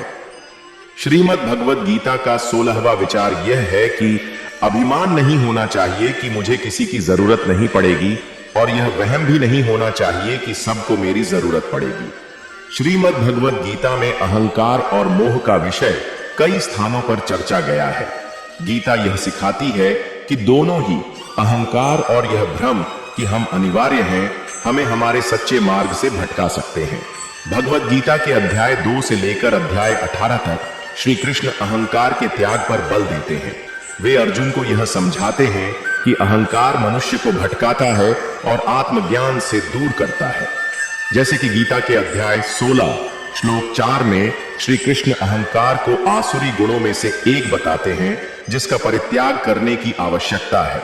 गीता के अनुसार मनुष्य को यह नहीं सोचना चाहिए कि उसे कभी किसी की आवश्यकता नहीं पड़ेगी, क्योंकि यह अहंकार का एक रूप है। जीवन में परिस्थितियां बदलती रहती हैं और संपूर्ण निर्भरता केवल स्वयं पर नहीं हो सकती। यह समझना जरूरी है कि सामाजिक प्राणी होने के नाते हम सभी एक दूसरे पर निर्भर हैं। यह भ्रम कि सभी को हमारी आवश्यकता है आत्ममोह का एक रूप हो सकता है। गीता सिखाती है कि सभी कार्य प्रकृति के गुणों के अनुसार होते हैं और हम उनके निमित्त मात्र हैं। अध्याय 3 श्लोक 27 में कहा गया है कि अहंकार विमूढ़ात्मा, जो अहंकार से मुग्ध हो चुके हैं, वे सोचते हैं कि वे ही करने वाले हैं। गीता यह सिखाती है कि हमें स्वयं के बारे में और हमारी भूमिका को समझना चाहिए। हमें अपनी क्षमताओं का ज्ञान होना चाहिए, परंतु यह भी स्वीकारना चाहिए कि हमारी सीमाएं भी हैं। उसी तरह दूसरों की भी अपनी भूमिकाएं, क्षमताएं और स्वतंत्रताएं हैं। अहंकार और मोह से मुक्ति प्राप्त करने के लिए गीता में श्री कृष्ण भक्ति, ज्ञान और कर्म योग का मार्ग बताते हैं। यह सिखाया जाता है कि हमें अपने कर्तव्यों को निस्वार्थ भावना से करना चाहिए, बिना अहंकार और मोह के। ऐसा करने पर हम सच्चे अर्थों में स्वतंत्र और आत्मज्ञानी बन सकते हैं। इस प्रकार यह समझना महत्वपूर्ण है कि हम सभी एक व्यापक प्रणाली का हिस्सा हैं और एक दूसरे पर निर्भर हैं। अहंकार और मोह से मुक्त होकर हमें अपने कर्तव्यों का पालन करना चाहिए। यही गीता का संदेश है। श्रीमद् भगवद गीता का 17वां विचार यह है कि मदद सबकी करो, मगर आशा किसी से मत रखो, क्योंकि सेवा का सही मूल्य ईश्वर ही दे सकते हैं। श्रीमद् भगवद गीता में निष्काम कर्म और सेवा का महत्व कई स्थानों पर वर्णित है। गीता यह सिखाती है कि हमें अपने कर्तव्यों को बिना किसी आशा या फल की इच्छा के करना चाहिए। श्री कृष्ण अर्जुन से कहते हैं कि कर्मण्येवाधिकारस्ते मां फलेषु कदाचन, अर्थात तुम्हारा अधिकार केवल कर्म करने में है, उसके फलों में नहीं। यह सिद्धांत सेवा और मदद की भावना में भी लागू होता है। गीता के अनुसार किसी भी सेवा या सहायता का कार्य तब सच्चा माना जाता है जब उसे निष्काम भाव से, यानी बिना किसी व्यक्तिगत लाभ या प्रशंसा की इच्छा के किया जाता है। जब हम सेवा करते हैं तो हमें यह सोचना चाहिए कि यह हमारा कर्तव्य है और ईश्वर ही इसका सही मूल्यांकन करेंगे। जब हम किसी से सहायता की अपेक्षा रखते हैं तो यह हमें बांध सकता है और हमारे मन में निराशा उत्पन्न कर सकता है यदि अपेक्षा पूरी नहीं होती। इसलिए गीता हमें सिखाती है कि सेवा में अपेक्षाओं का त्याग करना चाहिए। इससे मन की शांति बनी रहती है और हम अपने कार्य में स्थिरता पा सकते हैं। गीता हमें यह विश्वास दिलाती है कि ईश्वर सभी कर्मों का सही मूल्यांकन करते हैं। जब हम सेवा निष्काम भाव से करते हैं तो हमें ईश्वर के न्याय पर विश्वास रखना चाहिए। आप चाहे कितनी भी सहायता करें, ईश्वर ही आपके अच्छे कर्मों का फल आपको सही समय पर और सही तरीके से देंगे। निस्वार्थ सेवा न केवल बाहरी रूप से लोगों की सहायता करती है, बल्कि यह आंतरिक रूप से भी व्यक्ति को आध्यात्मिक विकास की ओर ले जाती है। सेवा का यह भाव हमारे अहंकार को कम करता है और हमें आत्म जागृति की ओर प्रेरित करता है। गीता के इस दृष्टिकोण से स्पष्ट होता है कि सेवा और सहायता की भावना को हमेशा निस्वार्थ और निष्काम भाव से करना चाहिए। परिणाम या प्रशंसा की अपेक्षा छोड़कर यदि हम अपनी करनी में लीन रहते हैं तो न केवल हम जीवन में शांति और संतोष पाते हैं, बल्कि ईश्वर के अनुग्रह को भी महसूस कर पाते हैं। श्रीमद् भगवत गीता का 18वां विचार यह है कि जितना हो सके खामोश रहना ही अच्छा है, क्योंकि सबसे ज्यादा गुनाह इंसान से उसकी जुबान ही करवाती है। श्रीमद् भगवत गीता में मौन और विचारशीलता के महत्व को कई स्थानों पर प्रतिपादित किया गया है। गीता यह सिखाती है कि विचारशील आत्मनियंत्रण और उचित संवाद कितना महत्वपूर्ण है, और यह भी कि अनियंत्रित वाणी कैसे समस्याओं का कारण बन सकती है। गीता में श्री कृष्ण आत्मनियंत्रण पर बल देते हैं। वे कहते हैं कि जो व्यक्ति अपने मन और इंद्रियों को काबू में रखता है वही सच्ची शांति प्राप्त कर सकता है। यह विचार मौन और संयमित वाणी के महत्व को भी दर्शाता है। मौन हमें आत्मनिरीक्षण करने और बुद्धिमत्ता से कार्य करने में सहायता कर सकता है। गीता में वाणी के तप का उल्लेख है। अनुद्वेग करम वाक्यम सत्यम प्रियम हितम च यत्। इसका अर्थ है कि वाणी को ऐसा होना चाहिए जिससे किसी को दुख न पहुंचे, वह सत्य हो, प्रिय हो और हितकारी हो। यह हमें सिखाता है कि वाणी में संयम आवश्यक है ताकि किसी के प्रति अहितकारी बातें न कही जाएं। महाभारत में दुर्योधन का अहंकार पूर्ण वाणी और व्यवहार उसकी समस्याओं का बड़ा कारण था। उसकी जुबान ने न केवल पांडवों के साथ बल्कि स्वयं अपने परिवार के साथ भी संबंध बिगाड़े। उसकी अनियंत्रित वाणी और घमंड ने अंततः महाभारत के युद्ध को जन्म दिया। गीता स्वयं अर्जुन और कृष्ण के संवाद पर आधारित है। अर्जुन ने अपने संशयों और चिंताओं को व्यक्त किया, लेकिन श्री कृष्ण के मार्गदर्शन को विनम्रता से सुना। अर्जुन का यह संयम और मौन श्रवण उन्हें ज्ञान प्राप्त करने और धर्म का पालन करने में सहायक बना। इन उदाहरणों से यह स्पष्ट होता है कि गीता में मौन और वाणी के संयम का महत्व कितना अधिक है। वाणी में संयम न केवल व्यक्तिगत शांति और आत्मनिरीक्षण में सहायता करता है, बल्कि सामाजिक और पारिवारिक संबंधों में भी सामंजस्य बनाए रखने में महत्वपूर्ण भूमिका निभाता है। इसीलिए जितना हो सके खामोश रहना ही अच्छा है। यह विचार गीता के सिद्धांतों से मेल खाता है। श्रीमद् भगवत गीता का 19वां विचार यह है कि जो बीत गया उस पर दुख क्यों करना, जो है उस पर अहंकार क्यों करना और जो आने वाला है उसका मोह क्यों करना। श्रीमद् भगवत गीता में समय, कर्म और संतुलन के प्रति एक संतुलित दृष्टिकोण अपनाने पर बल दिया गया है। यह विचार कि जो बीत गया उस पर दुख क्यों करना, जो है उस पर अहंकार क्यों करना और जो आने वाला है उसका मोह क्यों करना, गीता के कई उपदेशों के अनुरूप है। इसे निम्नलिखित तरीकों से समझा जा सकता है। गीता में श्री कृष्ण अर्जुन को यह सिखाते हैं कि परिवर्तन संसार का नियम है।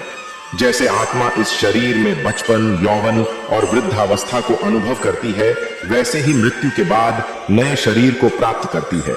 अतः जो बीत गया उसके लिए शोक करना अनुचित है। अर्जुन अपने संबंधियों और गुरुजनों के वध की आशंका से दुखी थे। श्री कृष्ण उन्हें यह समझाते हैं कि आत्माएं अमर हैं और उन्हें अतीत के शोक में नहीं उलझना चाहिए।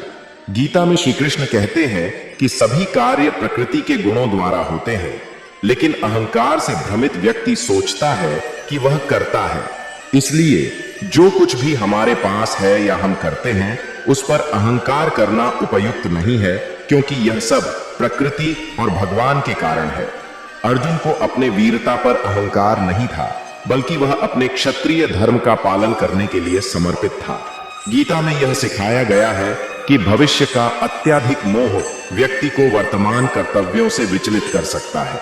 गीता के अध्याय 18 श्लोक 66 में श्री कृष्ण अर्जुन को सभी धर्मों को छोड़कर केवल उनकी शरण में आने का उपदेश देते हैं।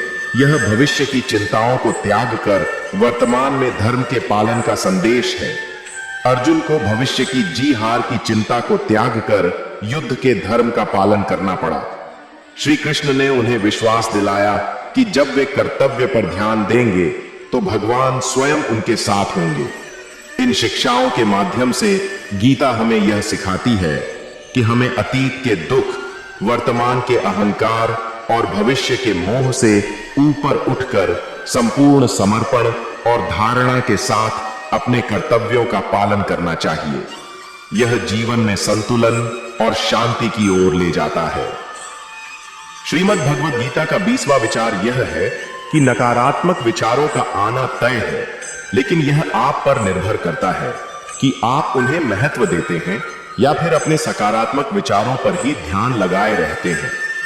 श्रीमद् भगवद गीता में मन के विचारों और उनके नियंत्रण का महत्व कई स्थानों पर बताया गया है। विशेषकर गीता के अध्याय 6 में ध्यान और आत्म संयम की चर्चा होती है, जिसमें इसे स्पष्ट किया गया है कि मनुष्य को अपने मन पर नियंत्रण करके किस प्रकार स्वयं को शांति और स्थिरता की ओर ले जाना चाहिए। गीता में अर्जुन कहते हैं कि मन बहुत चंचल, बलवान और दृढ़ है। इसे नियंत्रित करना वायु को रोकने जैसा कठिन है। इस पर श्री कृष्ण उन्हें जवाब देते हैं कि अभ्यास, अभ्यासन और वैराग्य, आसक्ति से मन को नियंत्रित किया जा सकता है। यह स्पष्ट करता है कि नकारात्मक विचार आना स्वाभाविक है, लेकिन उन्हें कैसे नियंत्रित किया जाए यह व्यक्ति की अपनी क्षमता पर निर्भर करता है। गीता में श्री कृष्ण कहते हैं कि व्यक्ति स्वयं ही अपना मित्र और शत्रु है। इसका अर्थ यह है कि हमारे विचारों का चुनाव और उन पर ध्यान केंद्रित करना हमारे हाथ में है। सकारात्मक विचारों पर ध्यान केंद्रित करके हम स्वयं के मित्र बन सकते हैं, जबकि नकारात्मक विचारों पर ध्यान देना हमें आत्म विरोधी बना देता है। अर्जुन ने युद्ध के मैदान में अपनों के खिलाफ लड़ने की स्थिति में नकारात्मक विचारों से खुद को घिरा पाया। उनकी संकल्पशीलता डगमगा रही थी, लेकिन श्री कृष्ण के उपदेशों के माध्यम से उन्होंने अपने विचारों को संयमित और केंद्रित किया। उन्होंने श्री कृष्ण के निर्देश पर ध्यान केंद्रित कर अपने कर्तव्य का पालन किया। श्री कृष्ण अर्जुन को यह भी सिखाते हैं कि मनुष्य को न केवल अपने कर्म में बल्कि विचारों में भी स्थिरता और ध्यानवादी दृष्टिकोण रखना चाहिए। ध्यान और योगाभ्यास के माध्यम से व्यक्ति अपने विचारों को नियंत्रित कर सकता है और अंततः मन की चंचलता पर विजय प्राप्त कर सकता है। गीता का यह उपदेश हमें यह सिखाता है कि नकारात्मक विचार आना स्वाभाविक है, लेकिन जब हम अपनी सोच और ध्यान को सकारात्मकता पर केंद्रित करते हैं तो हम आत्म संयम प्राप्त कर सकते हैं। यह आत्मविश्वास और आध्यात्मिक प्रगति की ओर ले जाता है, जिससे हम जीवन की चुनौतियों का सामना सफलता पूर्वक कर सकते हैं। श्रीमद् भगवद गीता का 21वां विचार यह है कि जो आपका है वो आपको मिलकर ही रहेगा, फिर चाहे उसे छीनने के लिए पूरी कायनात एक हो जाए। श्रीमद् भगवद गीता में यह विचार कई स्थानों पर परिलक्षित होता है कि जो हमारे लिए निर्धारित है वह हमें अवश्य प्राप्त होगा और इसे हमसे कोई छीन नहीं सकता। यह विचार ईश्वर के न्याय, कर्तव्यों के पालन और विश्वास के सिद्धांतों के साथ मेल खाता है। गीता में बार बार यह बताया गया है कि हमें अपने कर्तव्यों का पालन करना चाहिए और फल की चिंता नहीं करनी चाहिए। श्री कृष्ण अर्जुन से कहते हैं कि हमारा अधिकार केवल कर्म करने में है, फलों में नहीं। जब हम अपने धर्म और कर्तव्य का पालन करते हैं तो जो हमारे लिए सही है वह हमें अवश्य मिलता है। कुरुक्षेत्र के युद्ध में पांडवों का अधिकार उनके राज्य और धर्म के लिए संघर्ष करना था। दुर्योधन और कौरवों ने उनके अधिकार को छीनने का हर संभव प्रयास किया, लेकिन श्री कृष्ण के मार्गदर्शन और अपने धर्म के प्रति अडिग रहने के कारण पांडव अंत में अपने राज्य को पुनः प्राप्त करने में सफल रहे।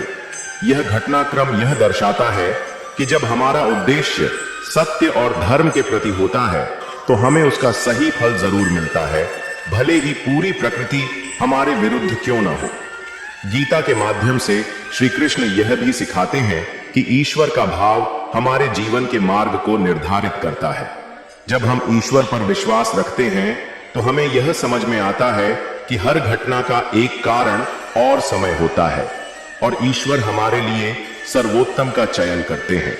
अर्जुन ने जब अपने कर्तव्य के मार्ग पर श्री कृष्ण का अनुसरण किया तो उनके सामने अनेक विपत्तियां आईं, लेकिन अंततः उन्होंने धर्म युद्ध में विजय पाई और अपने अधिकार को पुनः प्राप्त किया। गौरतलब है कि श्रीमद् भगवद गीता का यह सिद्धांत हमें यह सिखाता है कि जीवन में संघर्षों से घबराना नहीं चाहिए। जब हम सच्चाई और धर्म के पथ पर चलते हैं तो जो हमारे लिए उचित और न्याय संगत है वह हमें निश्चित रूप से प्राप्त होगा। यह विश्वास और धैर्य हमें जीवन की चुनौतियों में स्थिर और संतुलित बनाता है। श्रीमद् भगवद गीता का 22वां विचार यह है कि प्रेरणा का सबसे बड़ा स्रोत आपके अपने विचार हैं, इसलिए बड़ा सोचें और खुद को जीतने के लिए हमेशा प्रेरित करें। श्रीमद् भगवद गीता में प्रेरणा का एक प्रमुख उदाहरण अर्जुन और श्री कृष्ण का संवाद है। महाभारत के युद्ध के प्रारंभ में अर्जुन अपने सगे संबंधियों और प्रियजनों के खिलाफ युद्ध करने को लेकर अत्यंत विचलित और निराश हो जाते हैं। वह अपने कर्तव्यों और धर्म को लेकर संदेह और भ्रम की स्थिति में होते हैं। इस स्थिति में अर्जुन ने युद्ध करने से इनकार कर दिया और अपने अर्जुन को निरंतर चिंता और शोकग्रस्त देखा। तब श्री कृष्ण, जो अर्जुन के सारथी हैं, उन्हें गीता के माध्यम से जीवन और धर्म का गहन ज्ञान देते हैं। इसमें श्री कृष्ण अर्जुन को अपने विचारों को सकारात्मक दिशा में बदलने और कर्म के महत्व को समझाने के लिए प्रेरित करते हैं। श्री कृष्ण अर्जुन को बताते हैं कि उन्हें अपने स्वधर्म का निर्वाह करना चाहिए और निष्काम कर्म योग का पालन करना चाहिए, जिसका अर्थ है फल की चिंता किए बिना अपने कर्तव्य का पालन करना। वह अर्जुन को यह भी सिखाते हैं कि मनुष्य को आत्म संयम और आत्मज्ञान के माध्यम से अपने विचारों और इंद्रियों को नियंत्रण में रखना चाहिए। श्री कृष्ण के ये उपदेश अर्जुन को उनके भ्रम और निराशा से निकालकर अपने कर्तव्य की ओर केंद्रित करते हैं। यह दर्शाता है कि विचारों की शक्ति कितनी महत्वपूर्ण हो सकती है जब हम उन्हें सही दिशा में मोड़ते हैं। अर्जुन का श्री कृष्ण से प्रेरणा लेकर युद्ध में भाग लेना यह प्रमाणित करता है कि बड़े और सकारात्मक विचार कैसे व्यक्ति को प्रेरित कर सकते हैं और जीवन के कठिन दौर में आगे बढ़ने के लिए साहस प्रदान कर सकते हैं। श्रीमद् भगवद गीता का 23वां विचार यह है कि अगर आप अपनी गलतियों से कुछ सीखते हो तो गलतियां सीढ़ियां बनती हैं, और अगर नहीं सीखते हैं तो गलतियां सागर हैं। फैसला आपका है, चढ़ना है या डूबना है। श्रीमद् भगवद गीता में यह सिद्धांत स्पष्ट रूप से दिखाई देता है कि गलतियों से सीखना और आत्मविकास करना अत्यंत महत्वपूर्ण है। गीता में अर्जुन की स्थिति और उनके प्रश्न हमें इस विचार को समझने में मदद करते हैं। अर्जुन युद्ध के मैदान में खड़े होते हैं और अपने ही रिश्तेदारों, गुरुओं और मित्रों के खिलाफ युद्ध करने की कठिनाई के कारण निराश और भ्रमित हो जाते हैं। यह स्थिति उनकी एक गलती या दुविधा है जिसमें वे अपने कर्तव्यों को समझने में असमर्थ महसूस करते हैं। जब अर्जुन श्री कृष्ण से अपनी इस दुविधा को साझा करते हैं तो वह उन्हें अद्वैत ज्ञान के माध्यम से सही रास्ता दिखाते हैं। श्री कृष्ण अर्जुन को बताते हैं कि यह शरीर नश्वर है लेकिन आत्मा अमर है। उन्हें अपने स्वधर्म का पालन करते हुए निष्काम कर्म योग का अनुसरण करना चाहिए। इस शिक्षा के माध्यम से अर्जुन अपनी दुविधा को दूर करते हैं और युद्ध में शामिल होने का निर्णय लेते हैं। गीता में यह संदेश निहित है कि जीवन में मिलने वाली चुनौतियां और गलतियां आत्मनिरीक्षण और सीखने का अवसर प्रदान करती हैं। अगर अर्जुन अपने भ्रम और गलत दृष्टिकोण को नहीं छोड़ते तो वह अपने कर्तव्य से विमुख हो जाते, लेकिन उन्होंने श्री कृष्ण से शिक्षा ली, इसे स्वीकार किया और अपने कर्म पथ पर आगे बढ़े। यह उदाहरण दर्शाता है कि गलतियों से सीखना कैसे हमें आगे बढ़ने की सीढ़ियां प्रदान करता है, जबकि उनसे नहीं सीखना हमें समस्याओं के सागर में डूबा सकता है।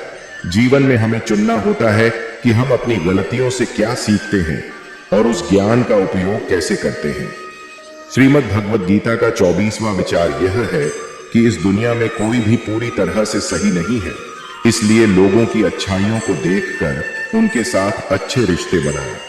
श्रीमद् भगवद गीता में संबंधों और दृष्टिकोण के बारे में कई महत्वपूर्ण शिक्षाएं दी गई हैं, जिन्हें इस विचार के संदर्भ में समझा जा सकता है।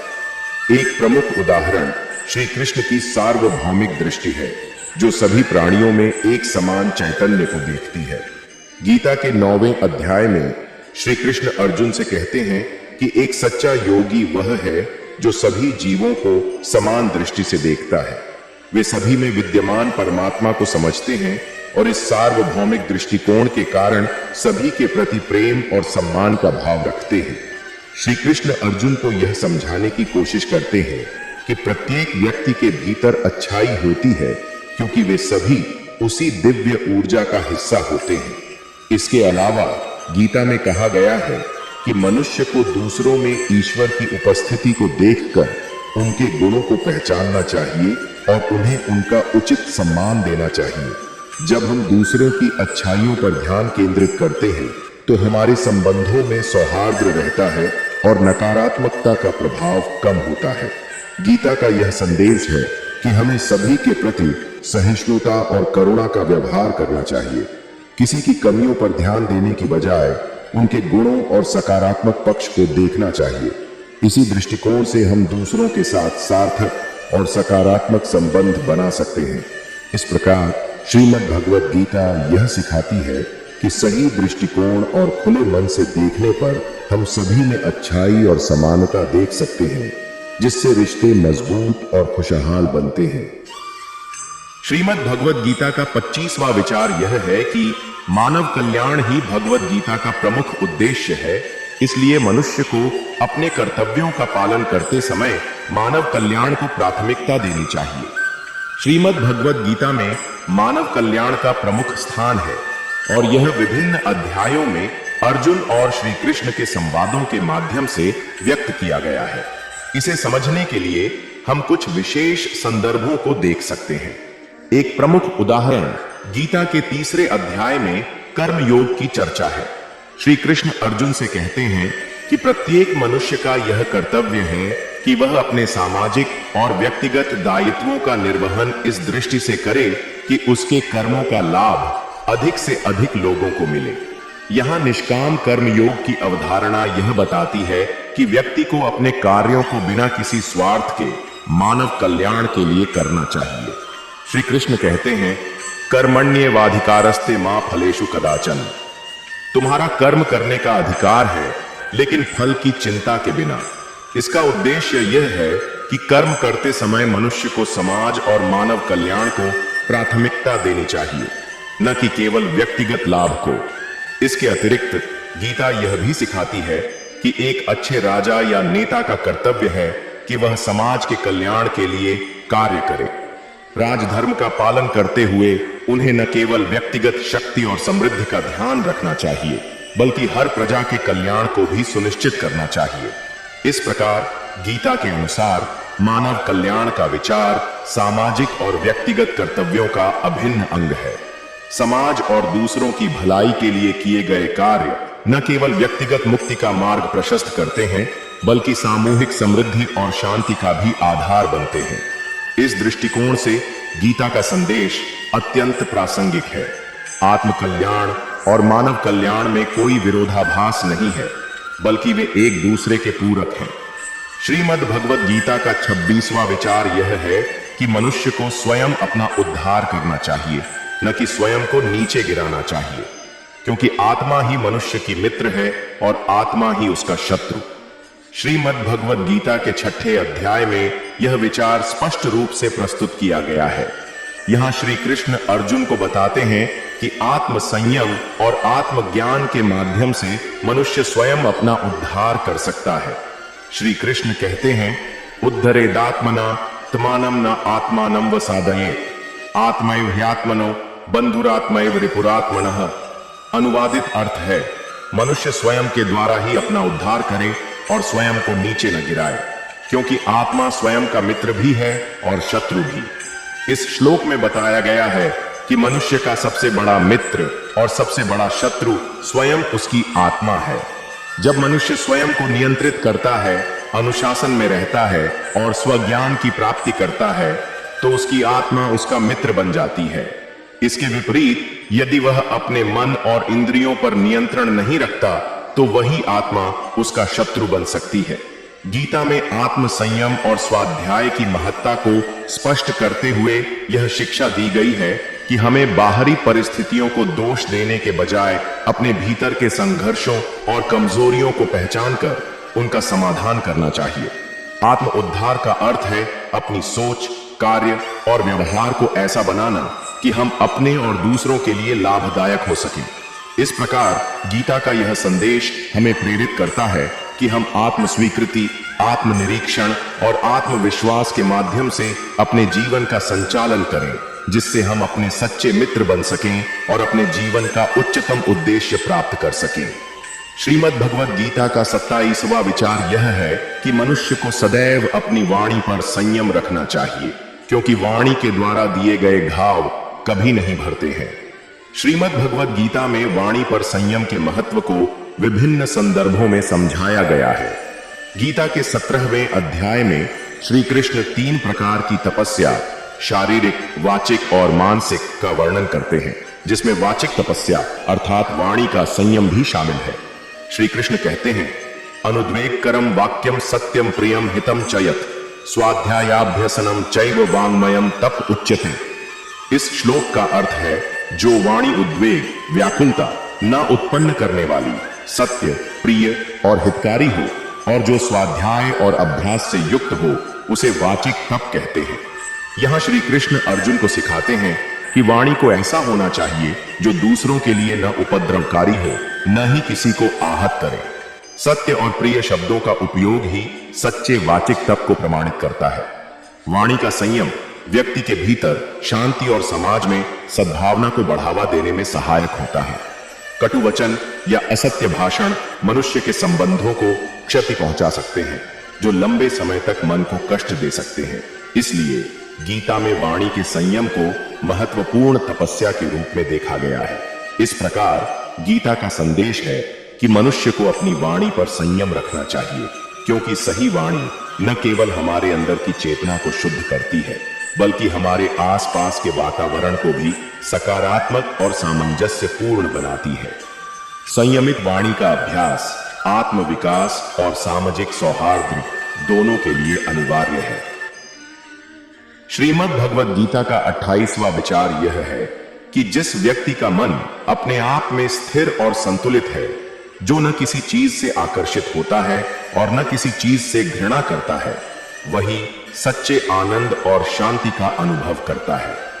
श्रीमद् भगवद गीता के 2वें अध्याय में श्री कृष्ण अर्जुन को स्थिर बुद्धि और समत्व की स्थिति के बारे में शिक्षा देते हैं।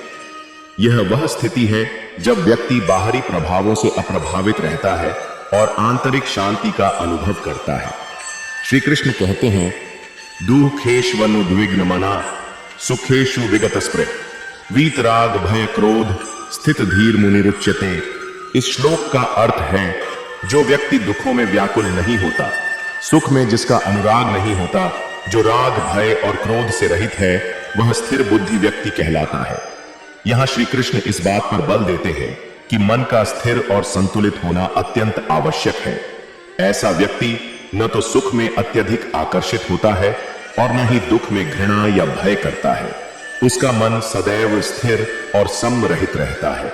इस स्थिति को प्राप्त करने वाला व्यक्ति ही सच्चे आनंद और शांति का अनुभव कर सकता है। यह स्थिरता और संतुलन आंतरिक आत्मज्ञान और आत्म संयम से प्राप्त होती है, न कि बाहरी वस्तुओं पर निर्भरता से। गीता का यह सिद्धांत जीवन की विभिन्न परिस्थितियों में समान दृष्टि और वैराग्य का महत्व दर्शाता है।